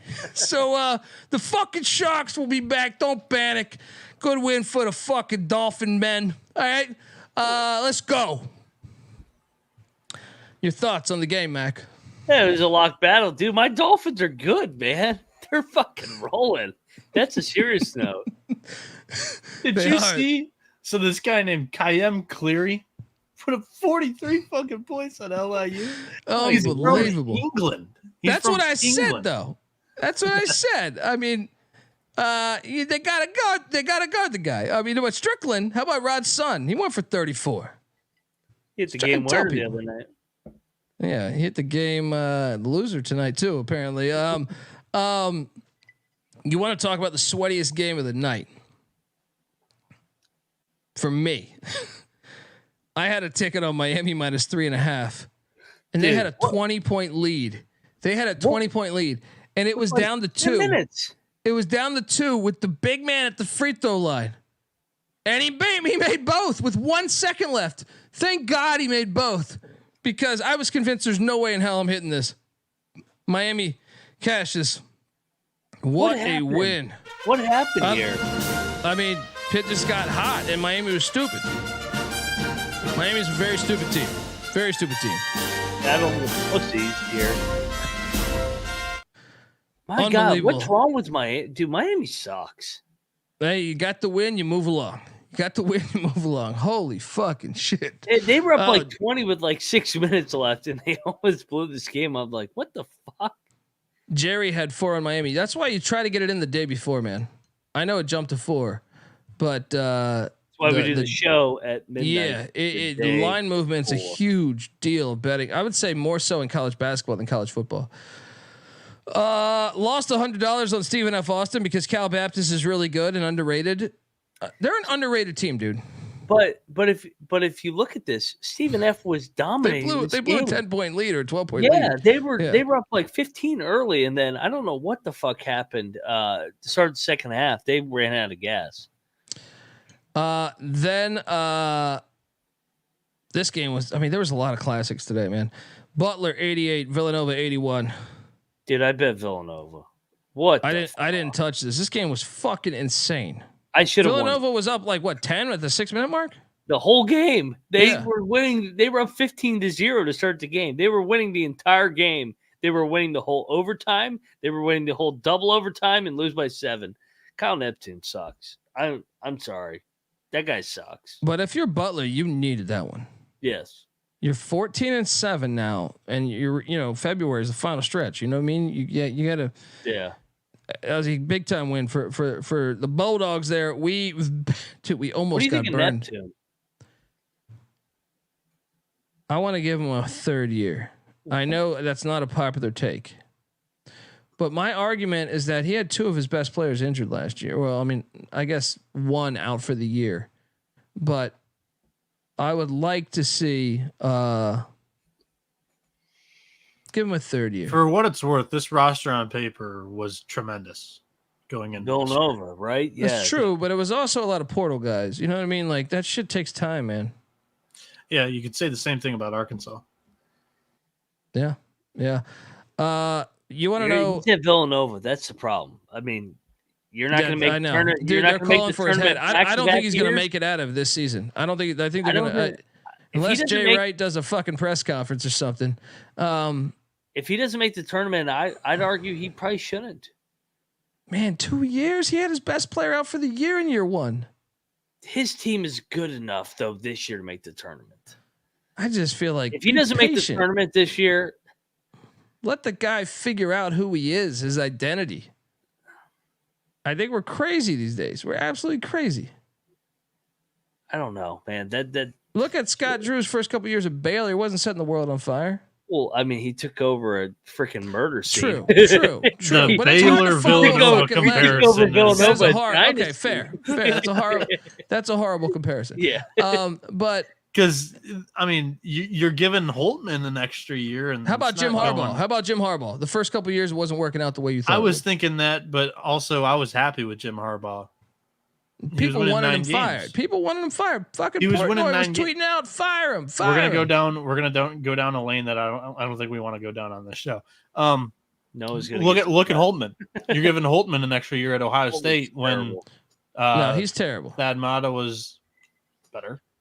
So. Yeah, but Jay Wright retired. They fired Thad Matta. There's a difference. And they're letting Holtman ride for what? For what reason? Oh, I mean, because they're Ohio State. They're a football school. I'm right? just saying Ohio State's being patient, and I don't know what they're getting from it. There's plenty of examples of patience paying off, though. You're catching me on the Harbaugh's fly right now, one. but yeah.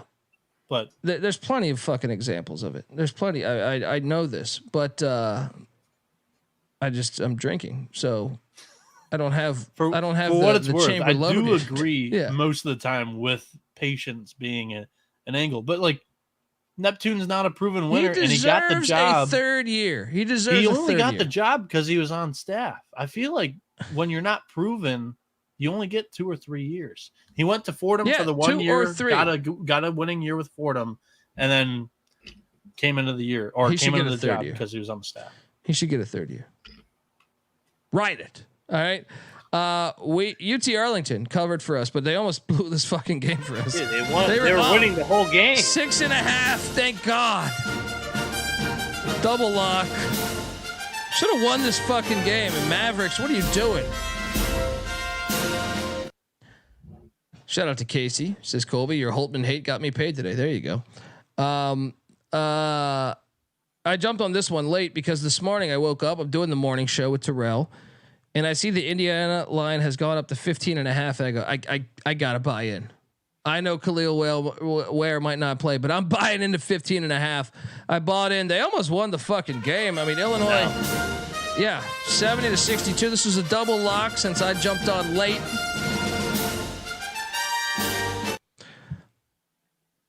Well, we did eat shit with New Mexico State. What was that, by the way? I don't understand what's wrong with this team. Indiana was easy, by the way. I'm with you. I mean, Indiana, Illinois, that's always take the points.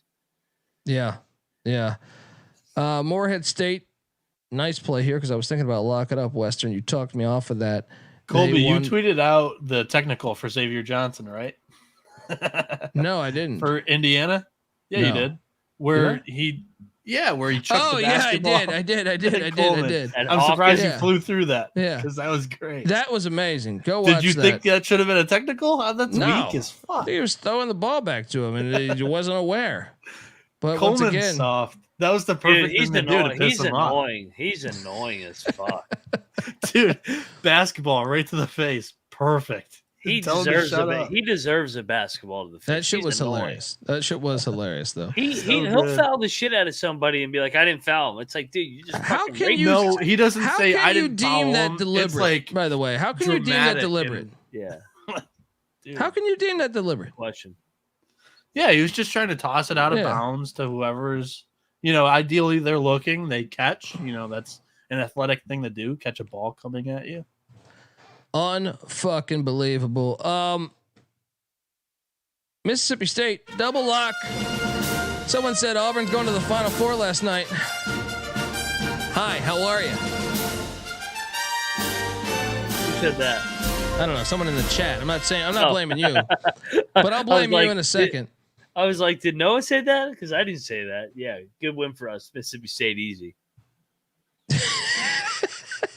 Mississippi State, man. I mean, they get it done here, and what's up, I will say the Alabama Mississippi State back-to-back, a bounce back's coming. Perfect spot for Vanderbilt coming into town into Auburn. They're gonna get slapped around there. Do like that. Minus 30. Lock it up. Mississippi State gets it done. They needed that when we were on it, and I feel pretty good about that. I felt good about it and watched the whole game and kind of went exactly the way I thought it would go because I didn't think it would be a blowout. Now I will shit on you here, buddy. You thought I was trying to shit on you there, but we had some battles today. I got you on Lemoyne. Well, I got you with the Eagles because they fly. Eastern Michigan. Fucking bull. Never take this blue bowl bullshit. All right. The Eagles were flying high. 10-point win in Ypsilanti. Fire. Your thoughts on your Blue Bulls? No comment. They suck. I don't have a further analysis. I mean, if you can't cover against EMU, god damn. The fuck is that? Shit. Texas Southern drilled Alabama A&M. Glad we didn't lock that because we almost did. Utah State. I did lose a $150 wager on Boise State. I felt pretty good about that. I thought Boise State should have won this fucking game down the stretch. They just gave Utah State the firepower to get back into this game. No. I mean, I shouldn't say get back into it. They were in the game, but Boise State was kind of in charge of the game. Utah State wins it in overtime, 90-84. Dude, can we talk about Danny Sprinkle and Lamont? He needs to be in the Lamont Paris category. They're 18-2. They're 18-2. What? I know. No, was it me and you that did the Mountain West preview? This is insane. This is fucking insane. I thought, right? None of us had this. There's another coach that we're going to talk about here in a little bit that needs to be in that category. We'll talk about him. He's in the Atlantic 10. Yeah, none of us had this, but you guys didn't have Utah State like 8th like I did. I sold them completely. What do we have? I watched 5th or 4th because of culture. I bought into the culture, but I still thought like they're bringing in 12 or 14 new players, and I was like, dude, I don't know, coach, man. Yeah, Sprinkle's Danny Sprinkle. And if I remember, I think he hammered the JUCO route too. He did. I think so. Samford 75, East Tennessee State 72. We got the cover. Boys at Johnson City got the cover. I was on this one. All of a sudden, Sanford hasn't covered, 4 in a row after everybody killed us for betting against Sanford all these weeks? Yeah, right. And then we double locked the Bears of Missouri State against Valpo. Boom. Easy. Didn't sweat one fucking second.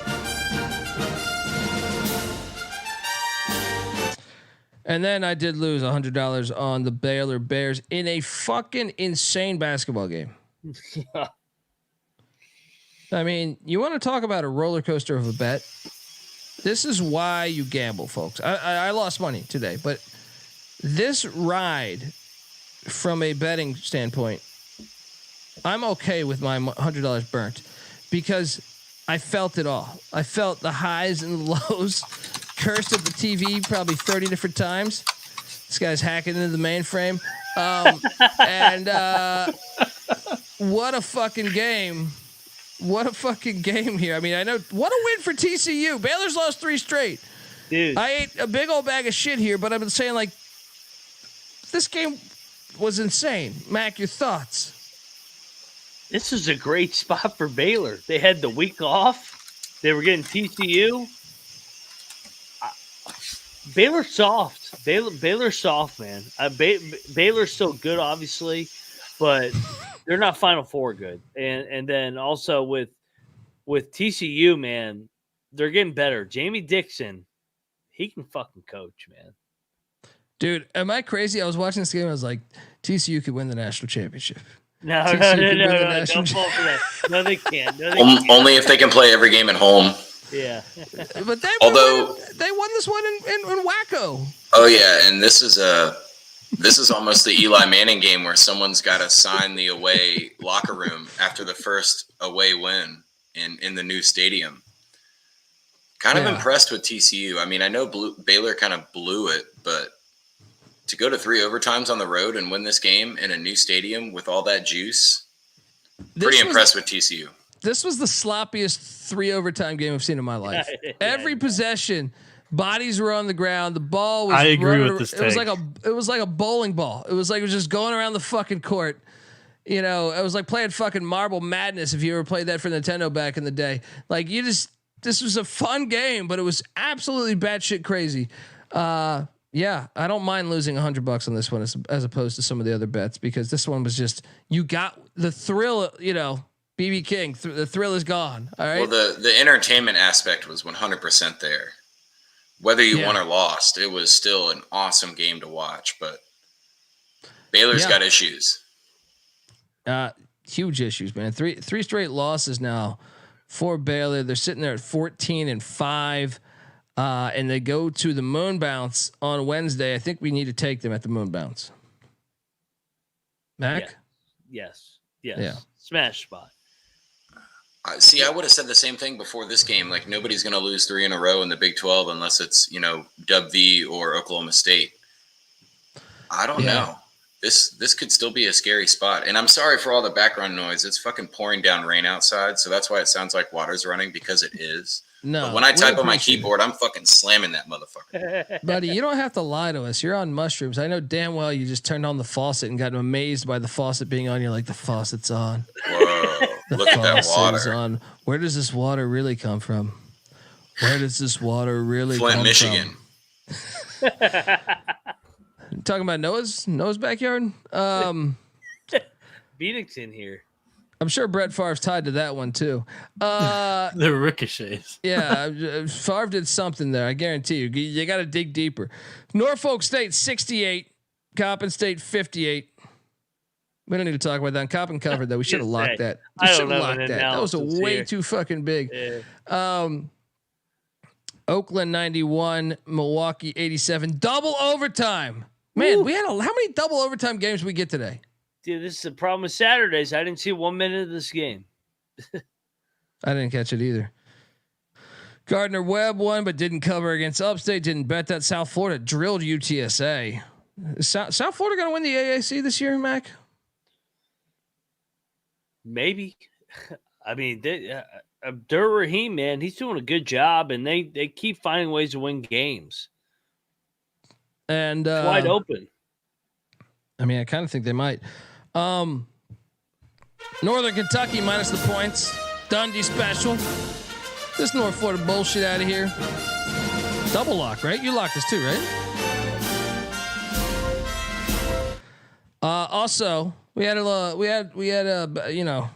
battle, and you know what? My biggest surprise with you guys. You guys faded the system, and I honestly went to sleep last night and I go, they're throwing away the system. They're throwing away the system. The final Saturday in January, I took a swing at it. You can't throw away. Part of playing the system is you have to play it consistently. You're gonna lose once or twice, but you got to play it consistently. They both won today. You two fucking rebels.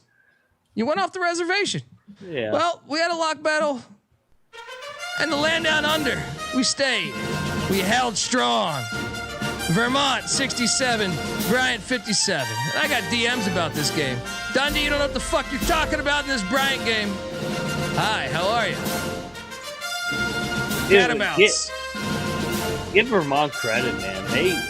That was a hell of a week. That's the reason why. Yeah, they should have lost to Lowell when we had them, and then, to bounce back the way they did, that's a great week for Vermont. That's why they always win the league. 100%. Yeah. It was great. What game are they going to lose? Because they always lose one. I thought it would be at Lowell, to tell you the truth, but I still stayed with the system. I stayed with the system even when I thought they would lose. That's called playing the fucking system. All right? That's what you do. You ride it even when you think you're going to lose. And shout out to Chad G. Doing great work over there. He's a fucking modern Picasso. All right. Where do you get these fans Look from? at that fucking thing. I don't know, dude. All right. But you can see it's like, I think it's West Virginia versus Michigan. Cause West Dub V here, the MICN, I know AI doesn't spit it out all the way correctly. But this looks like a Michigan and a Dub V logo right here. This is a Michigan right here. What's the alligator doing? Here's my gate. That's what I'm saying. Noah. That's Noah. That's what I'm saying. I think this is supposed to be me, but I've got a Dub V logo on my jersey. Yeah. As we're watching our two bets, Michigan and West Virginia. Slopeside says this is just AI, Holmes. Yeah, I realize that, but I like to think I like to think that Chad G drew this fucking thing. Yeah. Chad G's a G. If he did, that's a fucking hell of a drawing. That's impressive. It is. He needs to make some money. I'm gonna need to print that thing out and give it to my fiance. That's what Mac's about to say. Frame this in the fucking living room. God damn it! If you want to have a little bit of fun, whenever you see the AI pictures, just zoom in on some of the faces and whatnot. Oh my god, some of them are fucked up. It's hilarious. Troy goes the rough and rowdy Motown battle because of course Motown in Detroit and Morgantown. So is that Harbaugh in the background in khakis? No, he's in LA. Sorry. Sorry, no. We need to give Central Arkansas some respect. Dude, they're fucking good now. What the hell happened? They beat Kennesaw. Didn't see that one coming. Didn't bet that, but and Merrimack, the Warriors did come out to play. They drilled St. Francis. We probably should have locked that. I did lock this. Alcorn State against Florida A&M. Get this Florida A&M bullshit out of here. With you on this. What was this line? This line was ridiculous.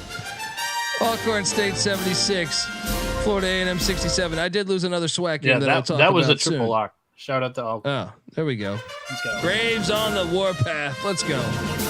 Totally missed on that line, setting that line. And then we did cash. Finally, we were deep in the desert. Deep in the fucking desert. But Bellarmine came home. Why? Bellarmine came home. Holy shit. They tried to blow it, by the way. They did. They were up like 20. Bellarmine 69, Jacksonville 63. You're welcome. Now I also want finally win. Dude, that took a month of us losing money. I know. I want to talk about Jackson State losing to Bethune-Cookman. I bet this, and I want to talk about this is racist. Why are the SWAC scores never updated? And if they are, they're never updated correctly. I'm fucking sitting there watching this game on my phone, not the game, like the score. And this is the second time in 2 weeks that a SWAC game they've updated this incorrectly. So I thought I got this thing in the bag. It's like, oh, Jackson State's up 10, 2 minutes left. I'm like, easiest play ever. Easiest play ever. I'm sitting there like, okay, we got this. Yeah, the score was reversed. Clark knows what I'm talking about. I'm sitting there. I didn't go out of my way to watch Jackson State and Bethune because it was a Saturday. I would watch that shit any other day of the week. But I assume I have this in the bag. And then at the end, I'm like counting my wins and losses. I'm like looking at my bank account and I'm like, the fuck, I feel like I should have more money here. And I look and I'm like, Bethune won. I'm like, what? And it's not like they got the score wrong for a minute. This shit was wrong for like 30 minutes. Absolutely ridiculous. Hey, ESPN or whoever the fuck, put someone in charge that can actually fucking count. The fuck is going on here? How do you have, there's millions of dollars involved with this shit. How do you have the wrong score multiple times in 1 week? This is some bullshit. You wouldn't do this shit in the Big Ten, but you do it in the fucking SWAC. I think it's bullshit. I think they're racist as fuck over there at ESPN. They try not to be racist, but they're fucking racist. Now, yeah, they respect Iowa, but they don't respect the SWAC. Yeah, I never seen them fuck up an Iowa score or a North Dakota score. But every fucking SWAC game is giving me the wrong fucking score, ESPN. You fucking hacks. All right? I'm on to something. Here. I'm doing a deep dive. Now, are they only racist because you lost the bet? Well, I mean, yeah. Racist because just let me know the intel. If I'm down, I'm down. Don't fuck with me. You know what I mean? And like, how hard is it to have someone just put in the data? This isn't that fucking hard. It probably was somebody in the building that submitted the wrong score. Those schools have such little resources. It is sad. I mean, it's so bad. I mean, dude, you can't fuck this up. I you're putting agree this shit on ESPN Plus. Put someone down there. There's millions. What the fuck's going on here? You can't do this multiple times in 1 week. Get out of here. Get out of here with this shit. Anyway, I lost $100 on that. Omaha drilled Denver too, Noah. So how'd that lock go for you? I don't think I locked Denver. Oh, you didn't? No. Really? No, I did not lock Denver. I don't believe. I locked the Tommies. If you're thinking of one of the teams at home that are automatic. They lost. Texas A&M Commerce drilled Northwestern State. Should have bet that. And then, dude, how about this one? I'm. This is your fucking fault, dude. This is 100% Moneyline Mac's fault. I was prepared to not touch this High Point game because High Point's a fucking wagon. All right. This is the right side, though. You brought me into this Winthrop bullshit. They're on 15. Well, but High Point hasn't lost in like fucking a year. You know what I mean? Like this is unreal. This is I mean, they had a guy go for 40. I feel like on High Point. I watched a little bit of this. This was insane. Lost $100 on Winthrop there, but me and Bieniek did cash here. We should have done an Eagle parlay, Eastern Michigan, Eastern Washington, because we were flying high. This is triple lock. Did you jump on this? I don't even remember. Yeah, I don't know what I'm doing in life. All right. There's so many Saturday games. Can't remember. Yeah, I know. Yeah. Triple lock. Shout Eastern out to Washington. Triple lock. I love how their leading scorer is a guy named Coward. It's fucking great. And then hold on, while you guys are here. The system. I know, Noah, you didn't take America. Yeah, I didn't bet against it. But you still have to stick around for the lecture here. About I already got it once. You guys left the system. The system's been good. What has the system done to you? I mean, over the years, the system has been there, supplementary income. Anytime you need something, the system's there for you. To ignore the system, I was offended yesterday. I was very offended. It's been there. It's been it's like, the reserve. You just have money sitting there, and to fade it, I thought was just arrogant. And, I felt like I was Lou Holtz most of the night. When I recapped last night's show, I was. Well, I don't get. Colgate 73, American 54. Get your bullshit America Eagle bullshit out of here. Colgate is still Colgate. They might sputter occasionally, but the system works. The toothpaste gets used every morning. Yes. Some days you skip it, but most of the time it's used, and that's the auto lock. Look, you leave your basement routines to yourself. I don't skip fucking brushing my teeth. All right, but I was mainly talking about like the ones that used to be your line where it was like all the redneck towns where it was like they don't brush their teeth or whatever it was. I forget what you used to say on that. Well, I can tell you this: Colgate got after it. All right. They were like a hobo on a ham sandwich. They were going hard. Buddy, I want you to talk to the audience about the system and why you decided to fade the system. And look, not only did you do it once, you did it twice yesterday. Well, I said if I'm going to do it, I'm going to do it all in. So I ate shit, and you know what? I felt like the final Saturday in January was the time to do it, and then they were going to roll every game from here on out. I said this is the time where they're both going to eat shit, and I was wrong. I went against the system, which means the next game they both probably will lose. Don't see you're already offending me right now. The system. I'm going to take it, which means you're going to lose. The system is the system. It's going to work. It's going to work. Never fade the system. Southern Utah drilled Abilene Christian. Wilmington. This line stunk, but Stony Brook won in overtime, 86-78. Huge win there. We also ate a big old bag of shit with Elron Hunter. Battlefield Earth there in New Orleans against Charlotte. Good God. Charlotte gonna win the AAC?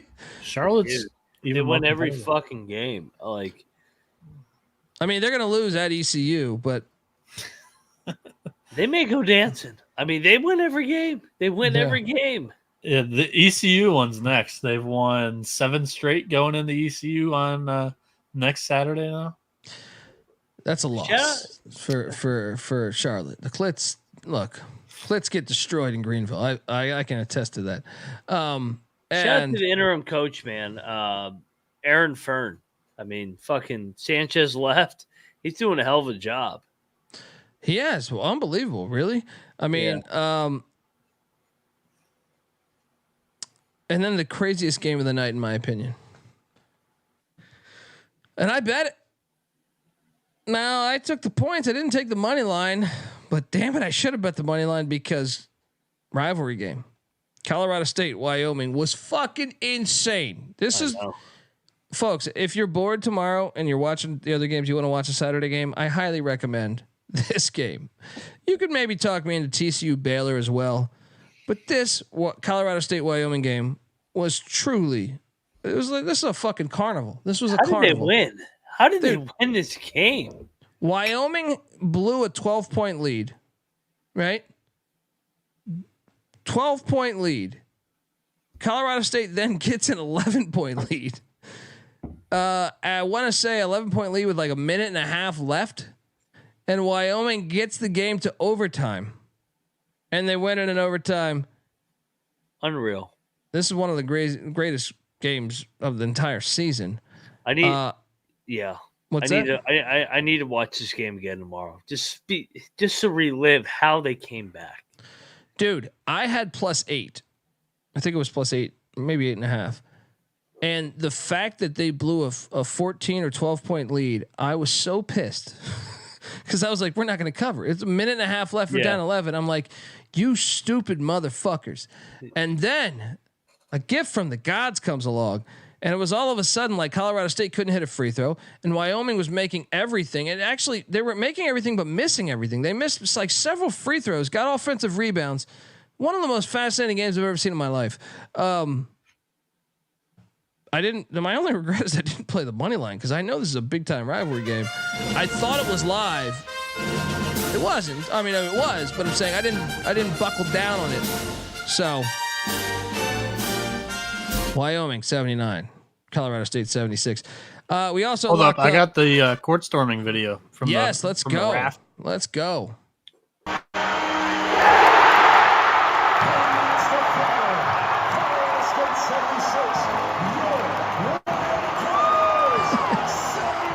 They got to go a little harder than that, though.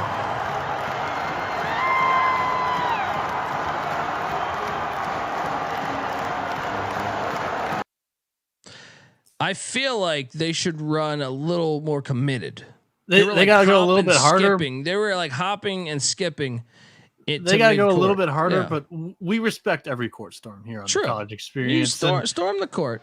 And if you're going to complain about court storms, you're either a fan or you're pussy. So that's true. And look, there's probably some guy that got pussy or some girl that got dick that night. Not a fan, but a fan of the opposing team that getting stormed. And you're starting a beautiful relationship. I met you at midcourt in the storming of us beating Colorado State. We were jumping up and down together. Yes, and that's how that's how the planet develops. We pushed over Caitlin Clark together. I know Mac's not here, but he just said that. Rhode Island plus 10.5 against George Mason. Don't insult me. George Mason did battle back. It looked like Rhode Island was going to win this on the money line. Elmson cover. Whew. Yeah, that's what I'm saying. This was a little bit of a roller coaster. And we bet Duke lost $100. Duke should have probably lost this game. They pulled this out of their ass. Screwed. I was kind of like, maybe they call it. I mean, at Cameron, they normally call that a foul. Yeah, that's a soft ass whistle, man. I'm not shocked by it though. No, but because if it was somewhere else, maybe I would be. But I was like, no, they're going to call that a foul there.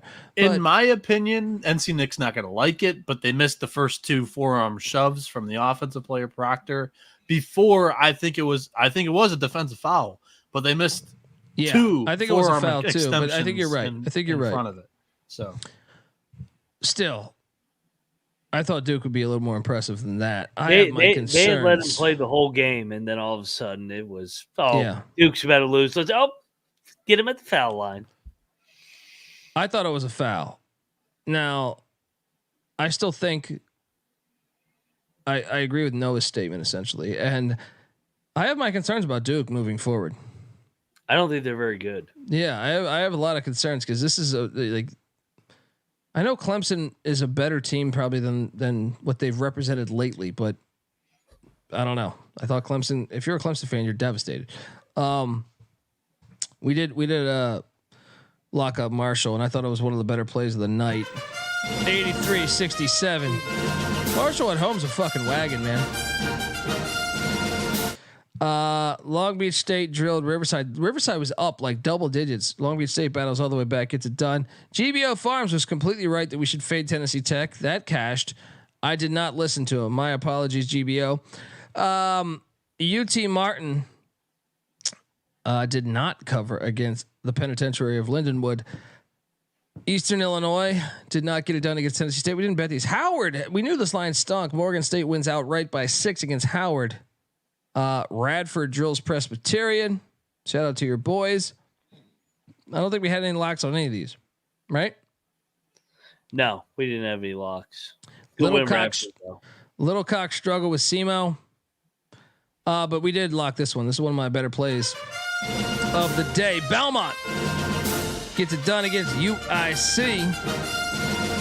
Double lock. And then we had Tarleton drilled Utah Tech. Ryder escaped Mount St. Mary's. I believe the Mount's covered by a 0.5 point. Troy, South Alabama. We were on the right side with South Bama on the points. McNeese. Oh, good Lord. They destroyed New Orleans. Western Carolina also destroyed VMI. The Hokies put it on Ja Tech. I don't know if you want to talk about any of those. No, keep it going. There's so many more games. Yeah. Northern Colorado blew out Idaho. Idaho's fucking horrible. We double locked We double lock this one. Jacksonville State. Get this flaming lib bullshit out of here. Money line. Triple lock. Out of here. Triple lock. Yeah, I'm sorry. Sorry, no. I always forget, buddy. Jacksonville State stuck it to Liberty, man. 11-point win. They complete the season sweep. But we did eat a big old bag of shit here. This one was unbelievable. UC San Diego won by fucking 40 points against UC Davis. What? Where the fuck did this come from? What is this? That's the most shocking outcome of the entire day, in my opinion. I agree. What? This is a score. I'm like, what? Unbelievable. The Tritons, don't look now. The Tritons are in first place. What a win. Also, Moneyline Mac cashed Iowa against Michigan. Sorry, Bieniek. Bieniek sold me. I was on Sports Grid today and Visa. I did 2 spots back to back. They asked me about this game, and I was like, "Yeah, Sharon Moore. They're introducing him." You know what? I picked Iowa the night before, but I'm going to take Michigan here since you're forcing me to pick it on this show. I didn't bet this game, but I thought I was smart. I was not. Bieniek, your thoughts? Michigan sucks. I mean, Noah will talk about it. I hate Peyton Sanford. He comes in simple. Dude, like nightmares. Like 2 straight games, or I think actually the first game this season he didn't go off, but last year he ended the season, and this year, I mean, we're already done, but he couldn't miss today. Yeah, it was annoying, like very annoying. We don't play any defense. I should be used to this by now, but he's so hateable. Yeah, I had heard that Sharon Moore was going to be talking to the crowd, and I was like, "Oh, damn it, guys! I fucked up the handicap last night." Turns out it was just fine. Mac, we had a lock battle in Pullman. The Cougs are for real, man. I know. These are both our teams. I love Colorado. If I'm fading Colorado, you gotta listen. I love to take Colorado, but Tad Boyle on the road has been ass his whole career. All right. OJ Simpson's son went for 25, but doesn't matter because Washington State got it done. We should have bet Mississippi State. Why did we not? I'm sorry, Mississippi Valley State. I was about to say we did bet. Yeah. No, fuck Valley State. They covered against Grambling. Of course they did. But remember, people, teams that haven't won a game don't cover. Remember. I locked up Lavelle Moton in North Carolina Central. They got it done against Maryland Eastern Shore by 8. Double locked it. Yeah, there we go. Eagles went 3-0 today. Shit. Might have to start finding an NFL team. Tell second the money after that. That's what I'm saying. As Eagles performance down the stretch. Arizona lost. We lost. We double locked this. I lost $100 on Oregon as Arizona fucked them up. It was actually worse than the score, like the final score. Arizona was drilling them. I feel like a decent chunk of the game. Arizona needed that. They needed to prove that to me. So me too. Yeah, it's okay. I don't feel that bad about that one. I'm with you. Sam Houston wins by 4 against UTEP. Asheville wins by 6 against Charleston. What else do we got? South Carolina State snuck by Delaware State. I knew we should have locked this. I said we should have locked it on this fucking show last night. They were dogs. They got it all right. Drake put down Northern Iowa. Drake's really good. And then we lost Incarnate Word because of a fucking half a point against Houston Christian. Brutal. Yeah. But I think the world got even with us because Indiana State in overtime covered for us against Bradley. This was a better game. Like I actually thought Indiana State was going to drill them. This was a great fucking game. This was one of the better games of the day. Shout out to Indiana State. We got lucky. This was luck. This was strictly luck. About time one of them went our way. Yeah. Wofford 77, Furman 67. How about that one? Terriers winning that in-state battle. we ate shit with JMU App State. They stormed the court in Boone. It was great, but we ate shit with that. LaSalle, we were on the right side of this as they beat the Colonials of George Washington, and then we started to get a little hot. I feel like. Yep. And we got not only did we get hot, we got lucky because Arkansas covered 7.5. Yes and no. This game? Yeah, they were the better team. I agree. I mean, they led for the majority of the game. But I thought we had lost this game. Yeah. I have something to say. How do we not know 5 minutes before the game that a fucking kid quit the team or just walked away from the program? How is that not prior information before 5 minutes before the game? Yeah. When but we also, hear that Rob Dillingham also had an injury that came out. But this is like injuries fail before by the game, SEC. You got to let us know this shit though. Injuries before the game are normal. A kid not even being with the program is not. Like count the guys that are warming up for us, please. Is that too hard to ask? That's the easy way to figure out, hey, somebody's missing here. And you're talking about the starting fucking point guard for the home team. College sports is a huge problem with this shit. I mean, in football, remember like Utah played at Washington State. They just didn't tell anybody they started the third string quarterback. We're just like, what the fuck? You know, I don't think it was this year, it was last year, but I'm saying like it's always a thing. I mean, what the Siena game the other night, not that they would have covered, but I'm just saying it'd be nice to know the fucking information a little bit ahead of time. It was Devontae Davis, Devo Davis, the point guard for Arkansas. And he's really good. If you didn't know, he's apparently done this before in a season. I think he did it last year. People were saying, and Jerry Davis just said it in the chat here just now too. I mean, we're paying the players, right? Walk away from the team while they're in a slump stretch, but come back when they win a couple of games and then ride the high. You know, we're paying the players, right? It's a contract, yeah. Is it a contract, Mac? Do they have to play? No, they have the advantage, I think, right? No, it's not. It's not a contract yet. But I mean, all these fucking players say, "Hey, treat us as adults." All right, I'll treat you as an adult. Fucking show up to work. Yeah.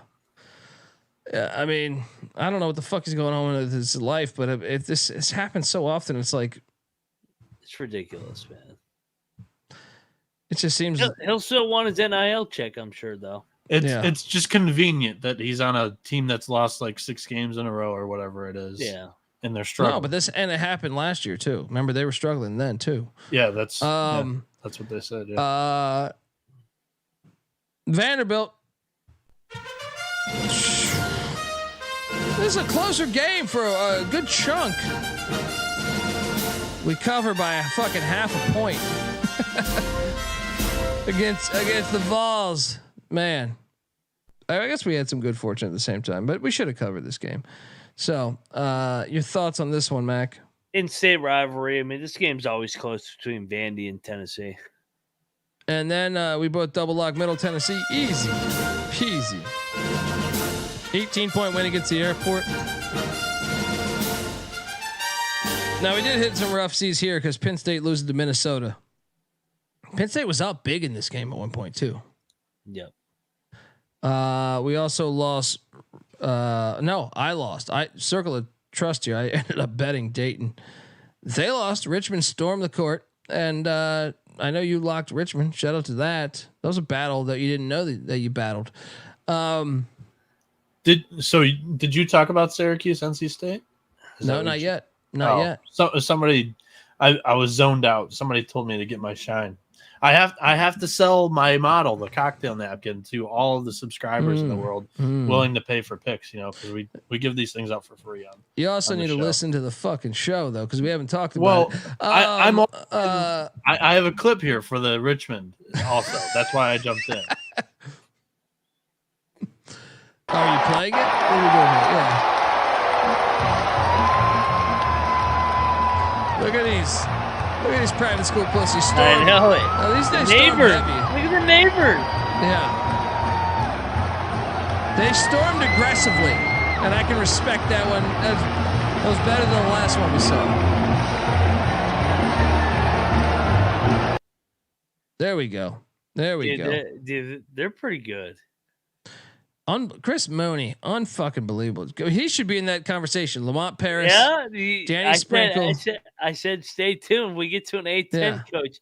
Chris Mooney should arguably be national coach of the year. 100%. They're fucking undefeated in A-10 play. Alabama fired on the billboard. Yeah, ridiculous. Absolutely ridiculous. Idiots. I'll punch that fucker in the face if I see them tomorrow. Dude, I mean that was like, that's why you should never like just think, oh, well, the fans are right. The fans are just drunken fans. Yes. Trust your instinct on what you know, and if you know he's a good coach, he's a good coach. Yep. Folks, it's a long ass episode. Hope you're rocking with us. If not, I won't lose any sleep. The college basketball experience is brought to you by Underdog Fantasy. Underdog Fantasy has a way to play alongside your favorite fantasy players all season long. They got NFL, they got NBA, they got NHL, they got college football, and you better believe they got college basketball. Simply pick high or low on your favorite players' fantasy stats and cash in. You can win 100 times the amount of money you enter with some of their spicy plays. So what are you doing, folks? Head on over there, sign up with the promo code TCESGPN. Underdog will double your first deposit up to $100. Once again, that's Underdog Fantasy promo code TCESGPN. All right. Alabama State took care of Prairie View. We don't need Mac for that one. Southern took care of Pine Bluff. We don't need Mac for that one. Wow, Mac's racist. Just completely skipping out on the swag. Come on. Mercer beat UNC Greensboro. We don't need Mac for that one. That is a big win for Mercer, though. Yeah, that is huge. Big win for Mercer. Because I mean, Greensboro was on top of the conference too. Everybody, as somebody in the chat, they were like, they were shit talking us for saying that Furman Wofford's a great game, and they were like, nah, you don't have to worry about that one because Greensboro is going to win the conference. Well. Yeah, shit changed today. Mercer, huge win by the Bears. Yeah. This one killed me, man. I even got the best number on this Portland State, at least as far as I know. I had Portland State -3. Oh man, did you guys catch this? Any of this? I know there's 1,000 games on today, but I didn't catch it. Oh man, they had it in a spot to cover this and just shit the bed down the stretch. It was a push, but I feel robbed. Air Force, how about this double lock? Woo, fuck out of here. Fresno State easily covers this one. Easy. Fresno's getting better. Or they played Air Force, one of the two. Gulf Coast, of course, beat Austin Peay. Lamar took down Sela. And then can we Noah, we should talk about Oregon State for a second. We lost $100, or I lost $100 on Arizona State. Is Oregon State? Remember that year they went to the Elite Eight? They sucked for like the first 3 months of the season. I felt like they had no pulse the first 4 months of the season. Like you could see them start to string it together. I felt it was the last week and a half. Yeah, and then they were playing their best ball. Are we starting to see that? Or do the Arizona teams just not play well in the Pacific Northwest? Yeah, that could be that. It could be that. But I mean, because that's more of a football angle with it being outdoors. This game was never even fucking close, man. But these Arizona schools don't really do well in states of Washington and Oregon. I'm just saying they had lost fucking 5 or 6 straight before that. And then they just beat both Arizona schools. No, maybe there's something to it. We'll find out because next up they're at UCLA. But Wayne Tinkle, he's done this before. Hold up, Tinkle. You're peaking too early. Don't do it to us. I know. We need you to peak in March. What do you think of the Beavs, Mac? Dude, never again with Arizona State. Never again. You talked me into this one. I wasn't going to do it. I was like, I don't know. I know. I'm not doing it anymore. I said they're going to lose 8 in a row. They've lost 4 out of 5 now. They are the biggest front runner program ever. What a joke that they lost this game. Oregon State had just beat fucking Arizona the other night. I know. Got to be a huge letdown spot. That's what I'm saying. I don't know what the fuck's happening here. Arizona State's such a joke. So predictable. I like Broad 100 says, how about you put on a scuba suit and tell your fathers to put a future on Oregon State to the Final Four? That might not be a bad idea. Was it Elite Eight? It was Elite Eight last time, not Final Four. Elite Eight. Yeah. It's not a bad idea. NJIT 75, UMBC 74. Nice win for the Technology Institute of New Jersey. North Alabama beat Queens. Didn't cover though. How about the cover by DePaul? Guy tries to dunk on someone's face with 1 second left. He gets fouled, and he nails the second free throw after missing the first to cover for the Blue Demons. We did lock up Cincinnati. They covered against UCF. Double lock. You're lucky on this one. Yeah, this is a closer game. Closer game. The score indicates. And then we had a lock battle between you and me and Noah Bieniek, and Noah brought me along for this one. I know the Pussy Pack is always the Pussy Pack. So when they go on the road, even to another Pussy Pack, which they're a second Pussy Pack. Syracuse 77, NC State 65. Mac, it's never a game, man. Why did you bet on NC State? Let's have a conversation here. I thought NC State was actually playing decent, and I thought they played pretty well at Virginia the other night.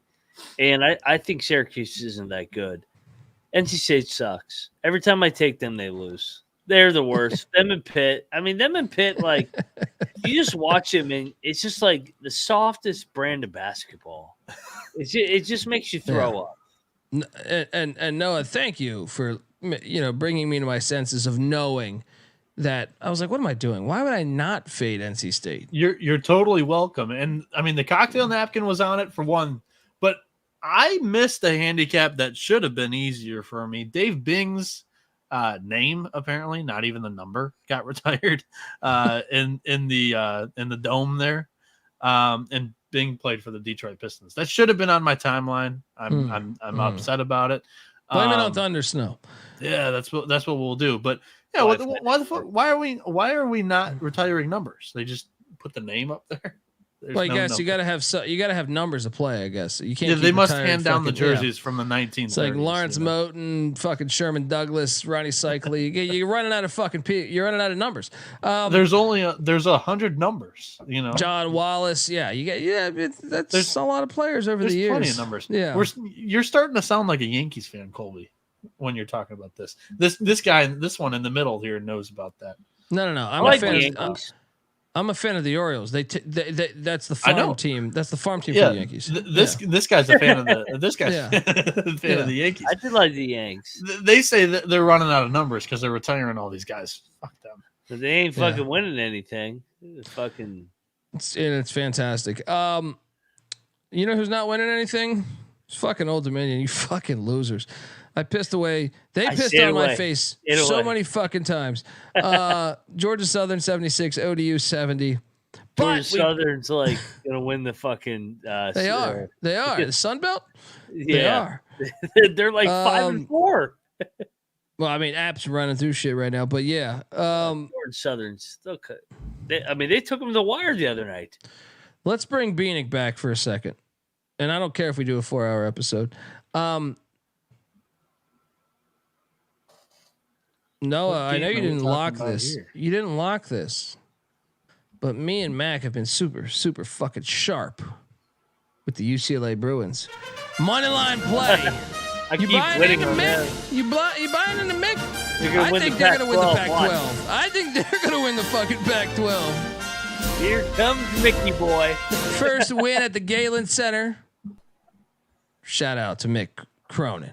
Yeah, I'm obviously eating shit with this USC pick. I had them winning the Pac-12. That ain't happening this year. However, I'm not buying into UCLA either. They're 3 wins. Look good the past 4 games. There are 3 wins in the last 8 games. Are Washington? No, but Arizona you're looking State too far back. And USC. You're looking too far back. Past 4 games. Washington State was the 4th game ago. They're 3-1 in the last 4. Yes, it wasn't Washington State. It was Washington. Yeah. Yeah, I know. That's what I said. Ever since they got drilled by Utah, they got shit turned around. Yeah. And the Arizona game, I would argue at Arizona, they probably played better than most teams in the country. And I'm arguing that they have incompetent coaching. Those are games that Mick is expected to win. It's a young team. Andy Enfield's competent, but bringing on Brownie, their team's completely tanked, even more than I thought it would. Oh, who would have thought that? So you bring that TMZ bullshit in here, and all of a sudden USC. That shit was the most predictable tank job of all time. Yeah, I should have picked them last. I actually was high. I was high on them too. I wasn't first place high, but I think I was still I think I had them in the top 3 or 4. But LeBron's kid can start for the Lakers. Yeah. What the fuck are we talking Yeah. You know, maybe had a few cocktails. You could run the pick and roll in the NBA, I guess. Let's get to the next one. The Kangaroos fucked up the Coyotes of South Dakota. UMKC, nice win there. Lost $100 on LSU against Bama. Bama looked really good. They scored 1,000 points tonight. How about Tulsa beating Rice? Fucking Rice Owls. UMass gets it done against St. Louis. We were on that, and then late lock added by Dundee. Steve Lavin in San Diego. Damn it! I didn't play the money line. I should have played the money line. They went out right in Pepperdine. VCU barely got past Davidson, but they did. I would have bet that. Are they the best 2 teams in the A10? Richmond and VCU. I got it circled. I was just about to say this. February 14th, there's a team coming to the University of Richmond that's going to beat them, and that's the Minutemen of UMass. Ooh, I already got it circled on my calendar here in 2 weeks. I'm going to be at that game. Well, I don't get. Hot take. UMass, baby. Oral Roberts, 87. South Dakota State, 82. Nice win for Bob Roberts. You knew that line stunk. Nice call. Noah, St. Thomas got drilled by the worst team in basketball. Maybe North Dakota, the Fighting Hawks. Totally no-showed me. I love when Bieniek gets pissed. This was strange. This was very strange. At the Schoenecker, that doesn't happen. Portland. No, it doesn't. They're automatic at home. They fell apart in the second half. Even if they don't cover, they normally win. Portland covered against San Francisco like I projected. However, I did not project these next 2. Ohio State sucks. Chris Holtman, get this fucking guy out of here. Dude. Oh my God. That's on me. I got cute.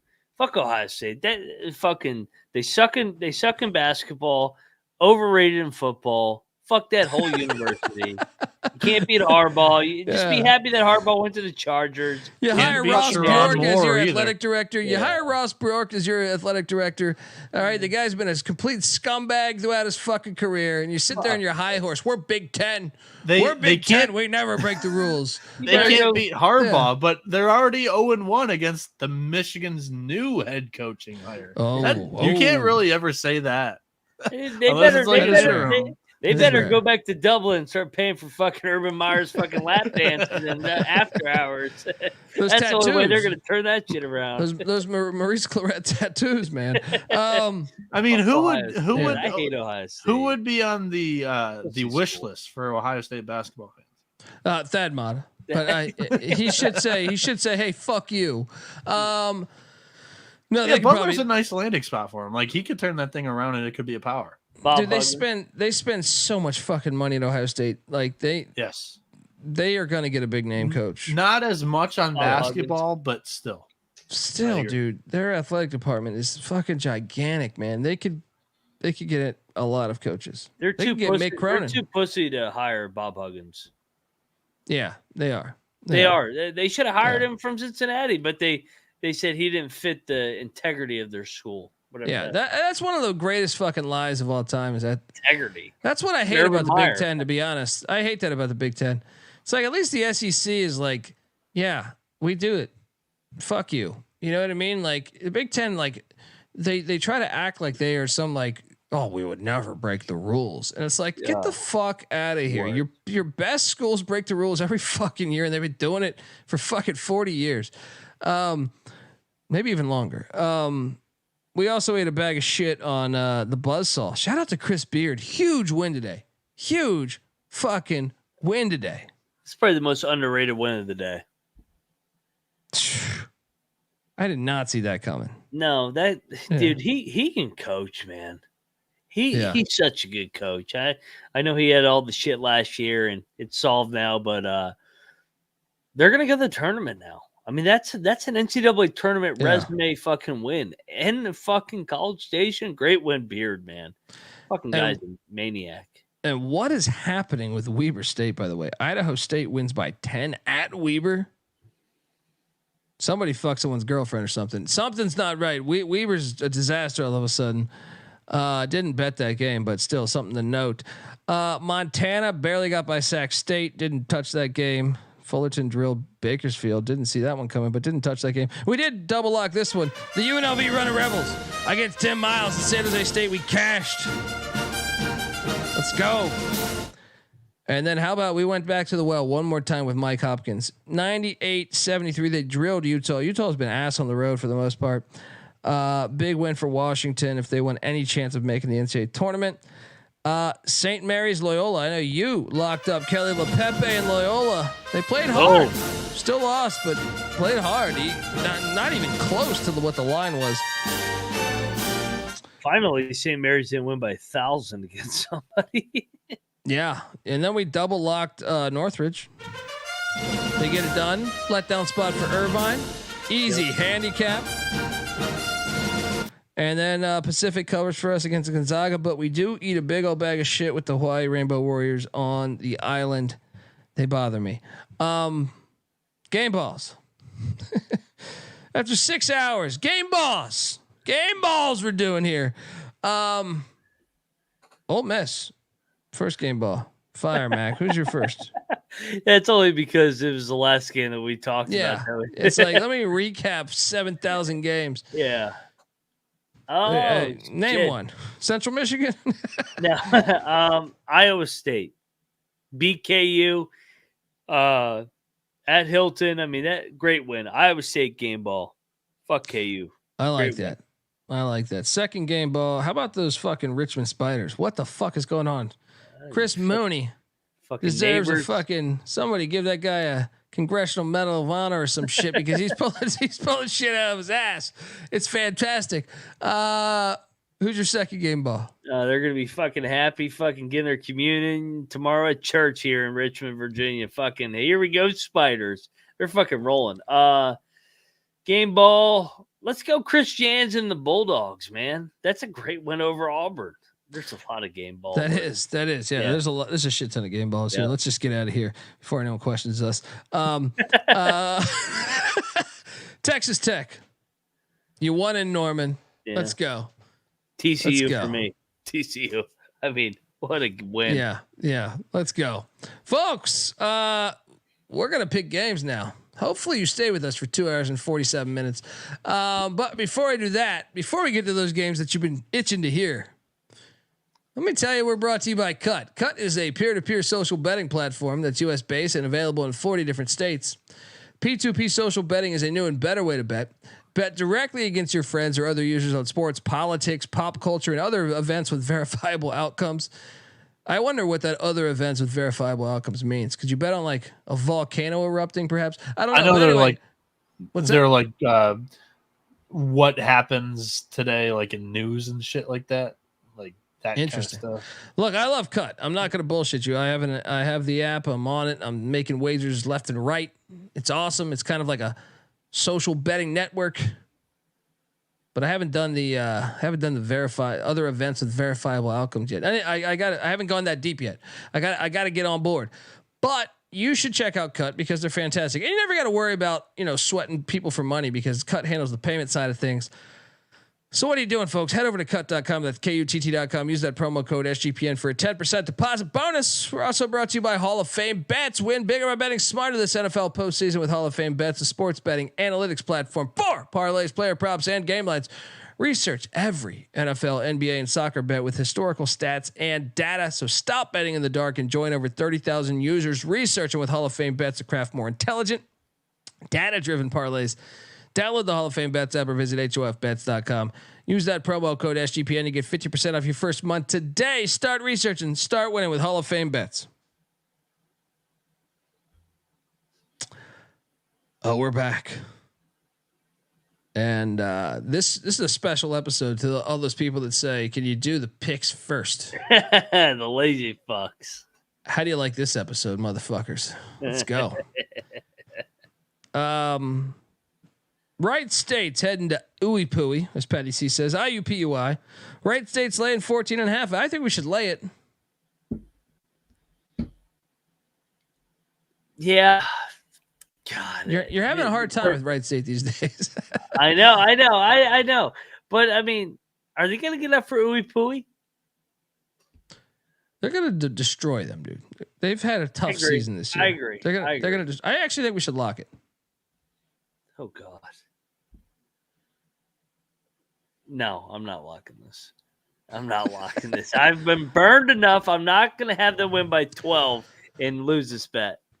Sometimes you fly solo, just like I did with Ball State today. Got no problem flying solo. Strap in, motherfuckers. Let's go. Wright State minus 14.5. Xavier is catching 11.5 at UConn. I'll take the 11.5. What are you doing here, Mac? Lock Xavier. No I'm lock going right in. Let's solo. Go. You're solo. Number one on the road. Xavier has been. They're a thorn in UConn's side. I think UConn not on the road. They won at UConn last year. All right. Sorry, I thought you said number one on the road, which UConn's home. But. Yeah, no, I mean, I get what you're saying. I think they're going to go to UConn. I think Xavier keeps the shit close. Give me Xavier, lock it up. I'll fucking join. There's only like 16 games. Might as well bet them all. Let's go. Fire off that musket. Texas State's catching 8.5 at Louisiana. I'm not betting this, but give me the points. Yeah, give me the points as well. Louisiana's off the Friday night win. I'll take the points. North Texas is getting 9.5 in Boca Raton at the old folks' home. I feel like we should lock Florida Atlantic because why the fuck is this 9.5? I'm diving into the stink here. I think North Texas is the play. Oh man, this was one of my favorite ones. I had FAU in a smash spot. I'm on FAU. FAU is going to blow them out. This is FAU. I'm with you. North Texas Super Bowl win against SMU. They had that game circled. I don't know if they had it more circled than FAU. We got a battle. Dundee. FAU is ready to go. Dundee. Mac. Going with Del Boca Vista. Bieniek going with the mean green. So I will say, last year, these two teams played against each other twice. FAU won by 4 both times. Their whole team is gone. All I need them is to. Yeah, I know their whole team is back. Their whole team is gone. North Texas' whole team is gone. All I need is North Texas to stay within 10.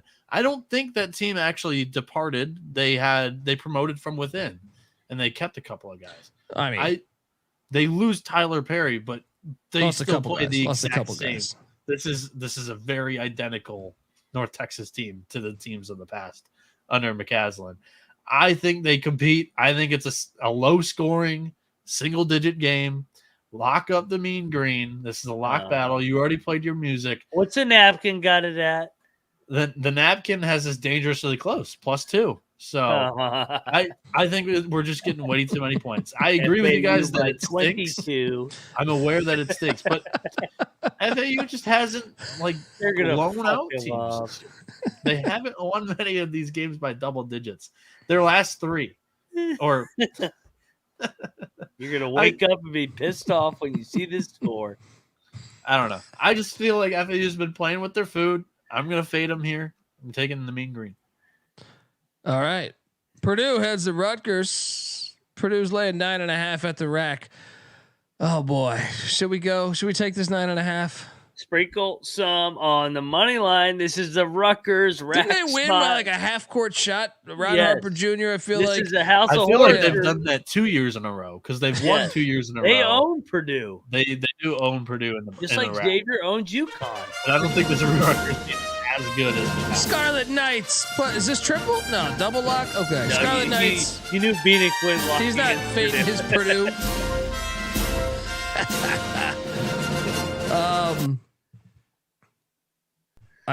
We gotta go back to the well here on this Red Fox team. Maris is getting 3.5 at Canisius. You know, Canisius just pulled out a win out of their ass. You know, Marist is going to cover the 3.5, but this is not a lock because they've been burning me on the road.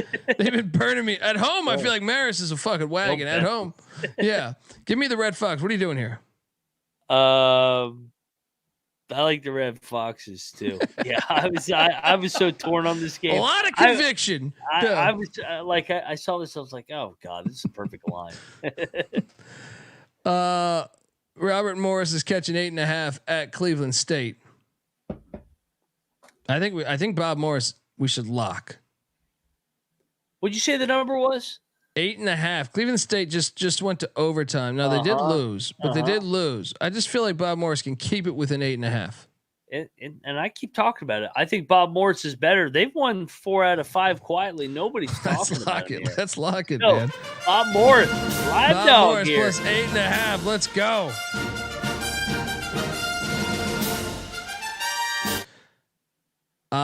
Northern Kentucky is catching 6.5 in the ice. What is it? The ice house, the ice chest, whatever the fuck they call it. Youngstown, the Penguins home stadium.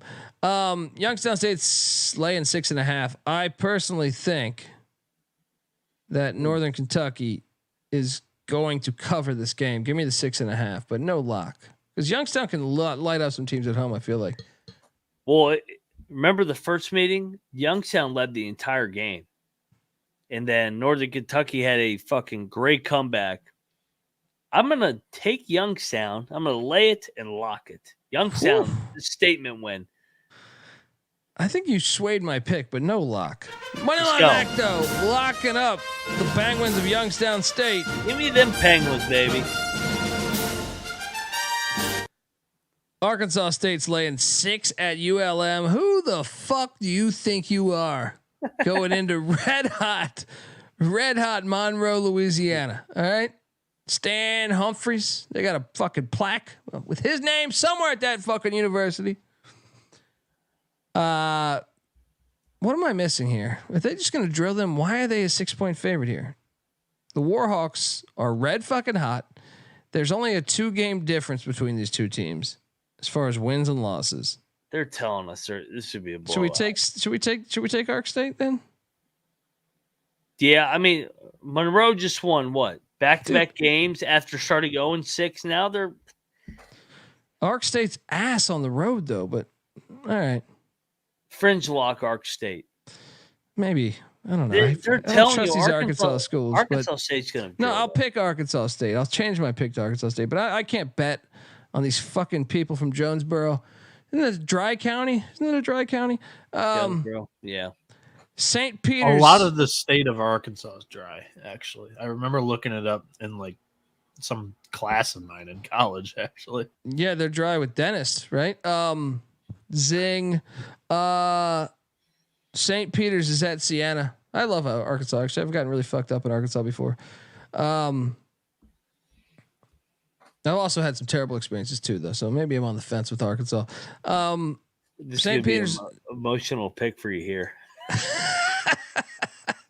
St. Peter's laying 9.5 at Siena. It's the same exact line as Friday night. I think we should lock Siena. Technically, the Siena line did climb to that number, and then it skyrocketed. No, it climbed to 11.5. Well, I'm saying we picked it. Hit. Yeah, we picked it on the show at 8. It climbed to 9.5. You gave it out on the video. Then it skyrocketed. I don't know why to 11.5. For what it's worth, you guys might not want to hear it, but the cocktail napkin spit out a 6.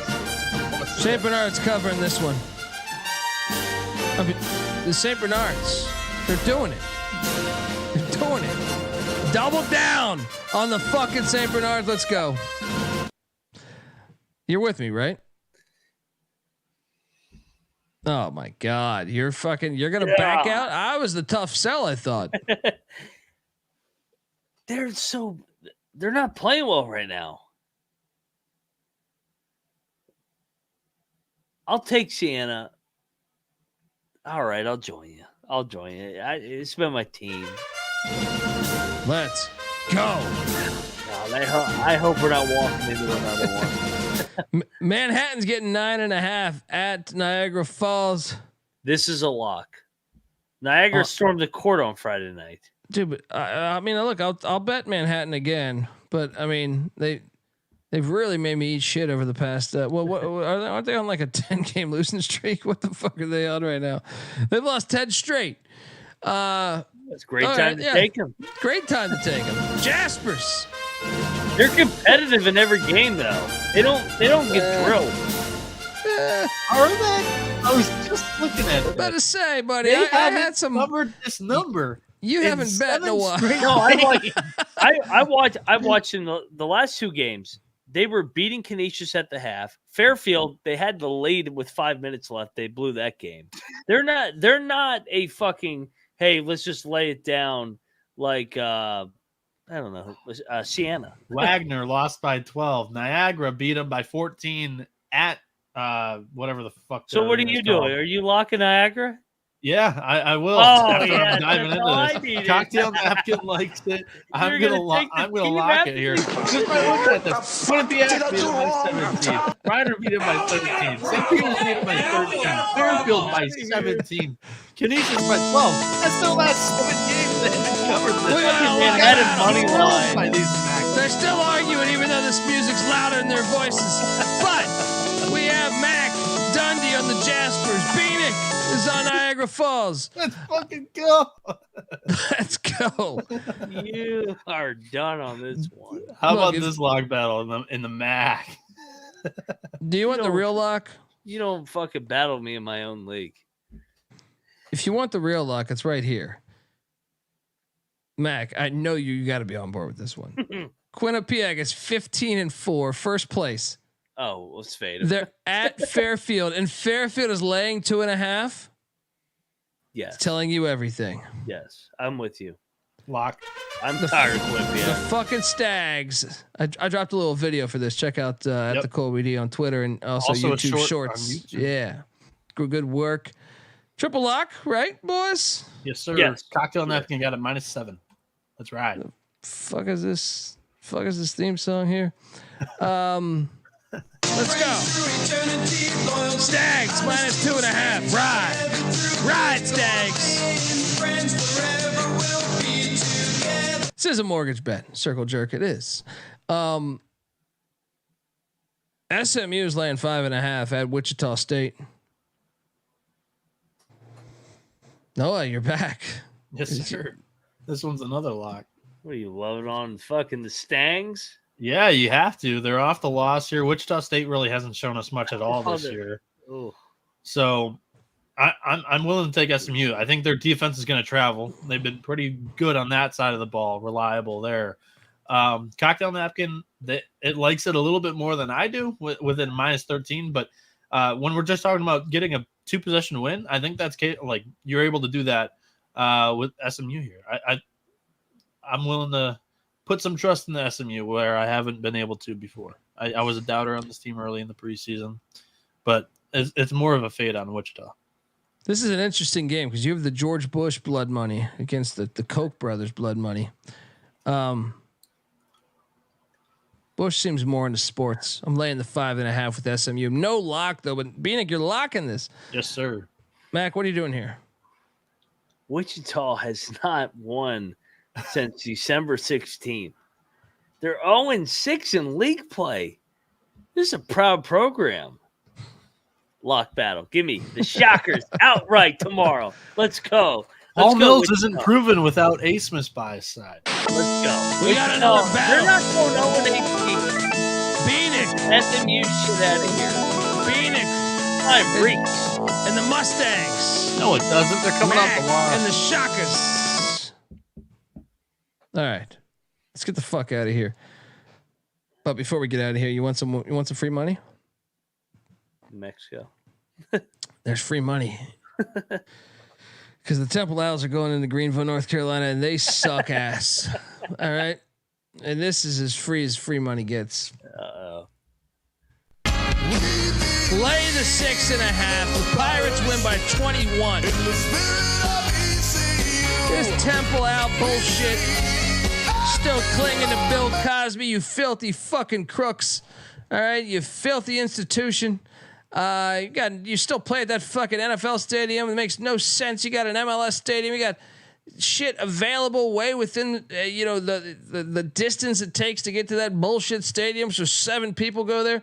You got people that can't even get into the stadium that cover the fucking sport. You suck. You're a terrible institution. You don't take college athletics seriously, and you're gonna get beat down like the little bitch owl team that you are when you come to Greenville, North Carolina, because we're fucking winners. Because I don't know if you know this, but when you go to the University of East Carolina, because when you're at East Carolina, you go for it every time. Or you don't coach at East Carolina, you don't come to East Carolina, you don't play at East Carolina with a weak heart. Write it.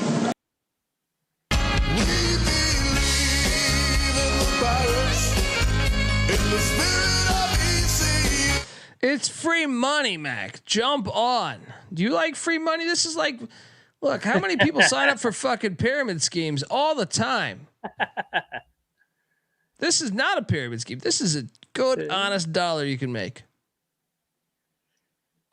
So what did you guys play 2 weeks ago? You got South Florida on deck. I think Temple's going to hang in there. We never heard of them. We got a battle here. Give me the Temple Owls, baby. First thing you're doing is fading the system, and you lose both those games. Then you takes NC State. So he fades Colgate. He fades Vermont. He then takes NC State. Noah, you're putting ECU in the same category as Vermont and Colgate now. Yeah, I am. And Noah, what happened to Moneyline Mac? Temple's going to win the game outright. I haven't seen this much gutless play. This is a Swartz. This is a Swartz where you're going to come on tomorrow and be like, he's terrible. I'm tired of him. I'm so sick of him. Just like Houston in football. I know this spot. Temple wins the game outright. So I'm being pulled into the chat to mediate the pick. Do I go with Colby's Pirates or just pick on Max handicap? I'm going to choose to pick on Max handicap. They're looking ahead to South Florida. Yeah, trust me. Bullshit is this? Trust me. South Florida's the first place team. Look, at ECU, we don't look at the fucking. We don't study. All right, so they don't know that. All right, what they know is that a private school pussy is coming into Greenville. that's just not gonna fly in Greenville, North Carolina. Jeez, I almost said South Carolina. This is a private school pussy institution. They've got a gated campus. Take out your JELLO money and get the fuck out of here. You're getting fucked up. Baby. Boom. Billy Dog. Dundee. ECU. Easy play, Mac. Being a coward. I'm just going to stick around because I'm locking this next one. Memphis is at UAB. Memphis is laying 5 at UAB. I'll lock it too. Give me UAB plus 5. Yes. Triple lock? We have a triple lock? Yes. I feel I love this one. Triple lock. UAB plays to the competition. Yeah. That's what Let's go. I truly think that UAB is going to dominate on the glass here in this game. So that's where I'm at here. Take the Blazers. Let's go. Nevada is going into the pit. Steve Alford, he once coached at New Mexico, but there's no edge. He doesn't know any secrets of the trade. Give me New Mexico -8. 8.5, whatever the fuck it is. I think it's 8.5 actually. Might want to wait to bet this. This might go down. Steve Alford at the pit. Come on. If there's one guy who didn't get laid at the pit, it was Steve Alford. All right. What are you doing here, Mac? Alford wanted the pit though last year. They had guys injured.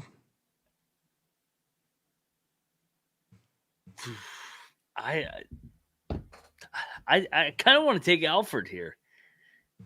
This is kind of the Alford get up spot. Nah, he did that last year. What's New Mexico? New Mexico, they've won 4 in a row. They got Boise on deck. I'm on Nevada. Bet. I'm getting 8. 8.5, I think. Oh yeah, I'll battle you. Alfred, Yeah. It's an Alfred get up spot, man.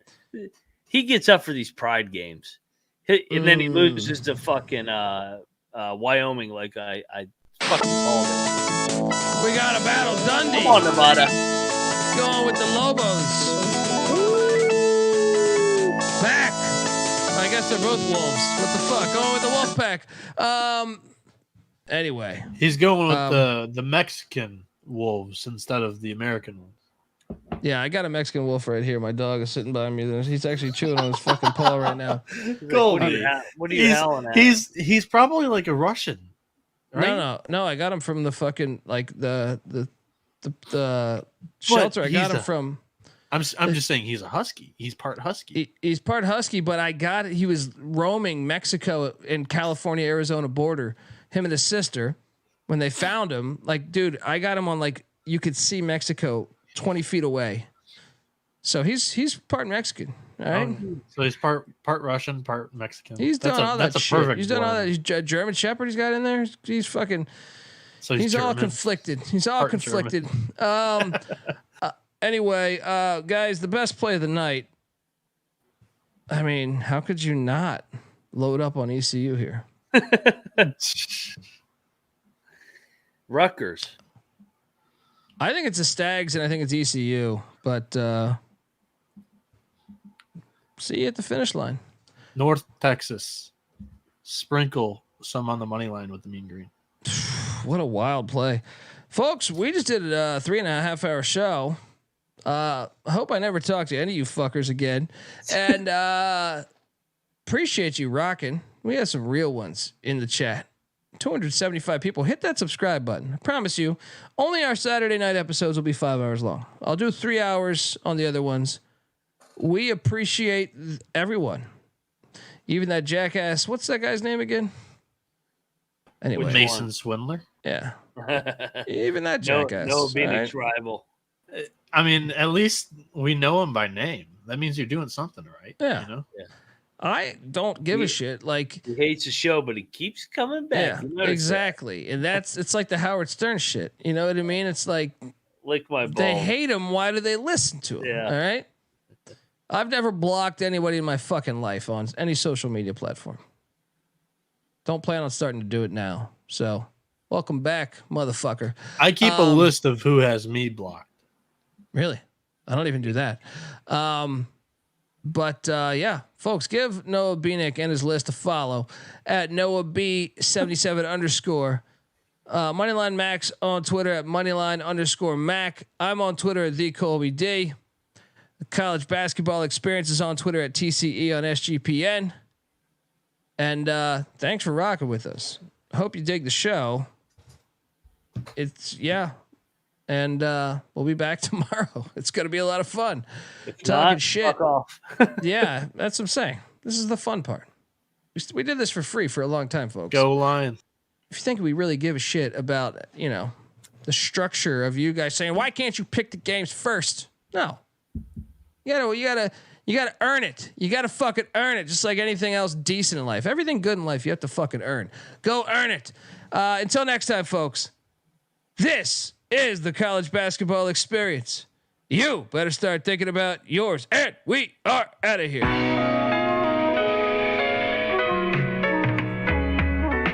I lost a bet on the Super Bowl. so I had to dive in and crawl around through the snow. Don't believe me? Believe me, there's a video. We made it to promote March 5th and then we did the show. Before March there was a winter to be lived through, and snow fell on the DC metropolis. In some other cities this wouldn't be big news, but where I live, it felt like an apocalypse. Not the kind where zombies or the wrath of God, but the kind where Mother Nature doesn't laugh it off. I didn't laugh at all. I saw the sky smoking the blunt, now waiting for the ash to fall. Traffic stalled for a few weeks. Capitol Hill of snow taking up a parking space. A couple notches on the beltway ain't unique, but higher in freezes get more than your heart to race. I mean, the rats were frostbitten, they lost it, risking their lives just to make it to the office. Exhausting, caustic, cold front rose up through the mid-Atlantic and did its damage. Detective Baylor didn't expect a camera and brought a gun to a snowball fight. I know my rights in the season of mood swing. Some of us winning, some of us losing. That broken clock's been blinking since winter. I hope it's not telling me I was born to lose. I lost my temper, but I found my center. Winning winter, so I can stay warm with you. That broken clock's been blinking since winter.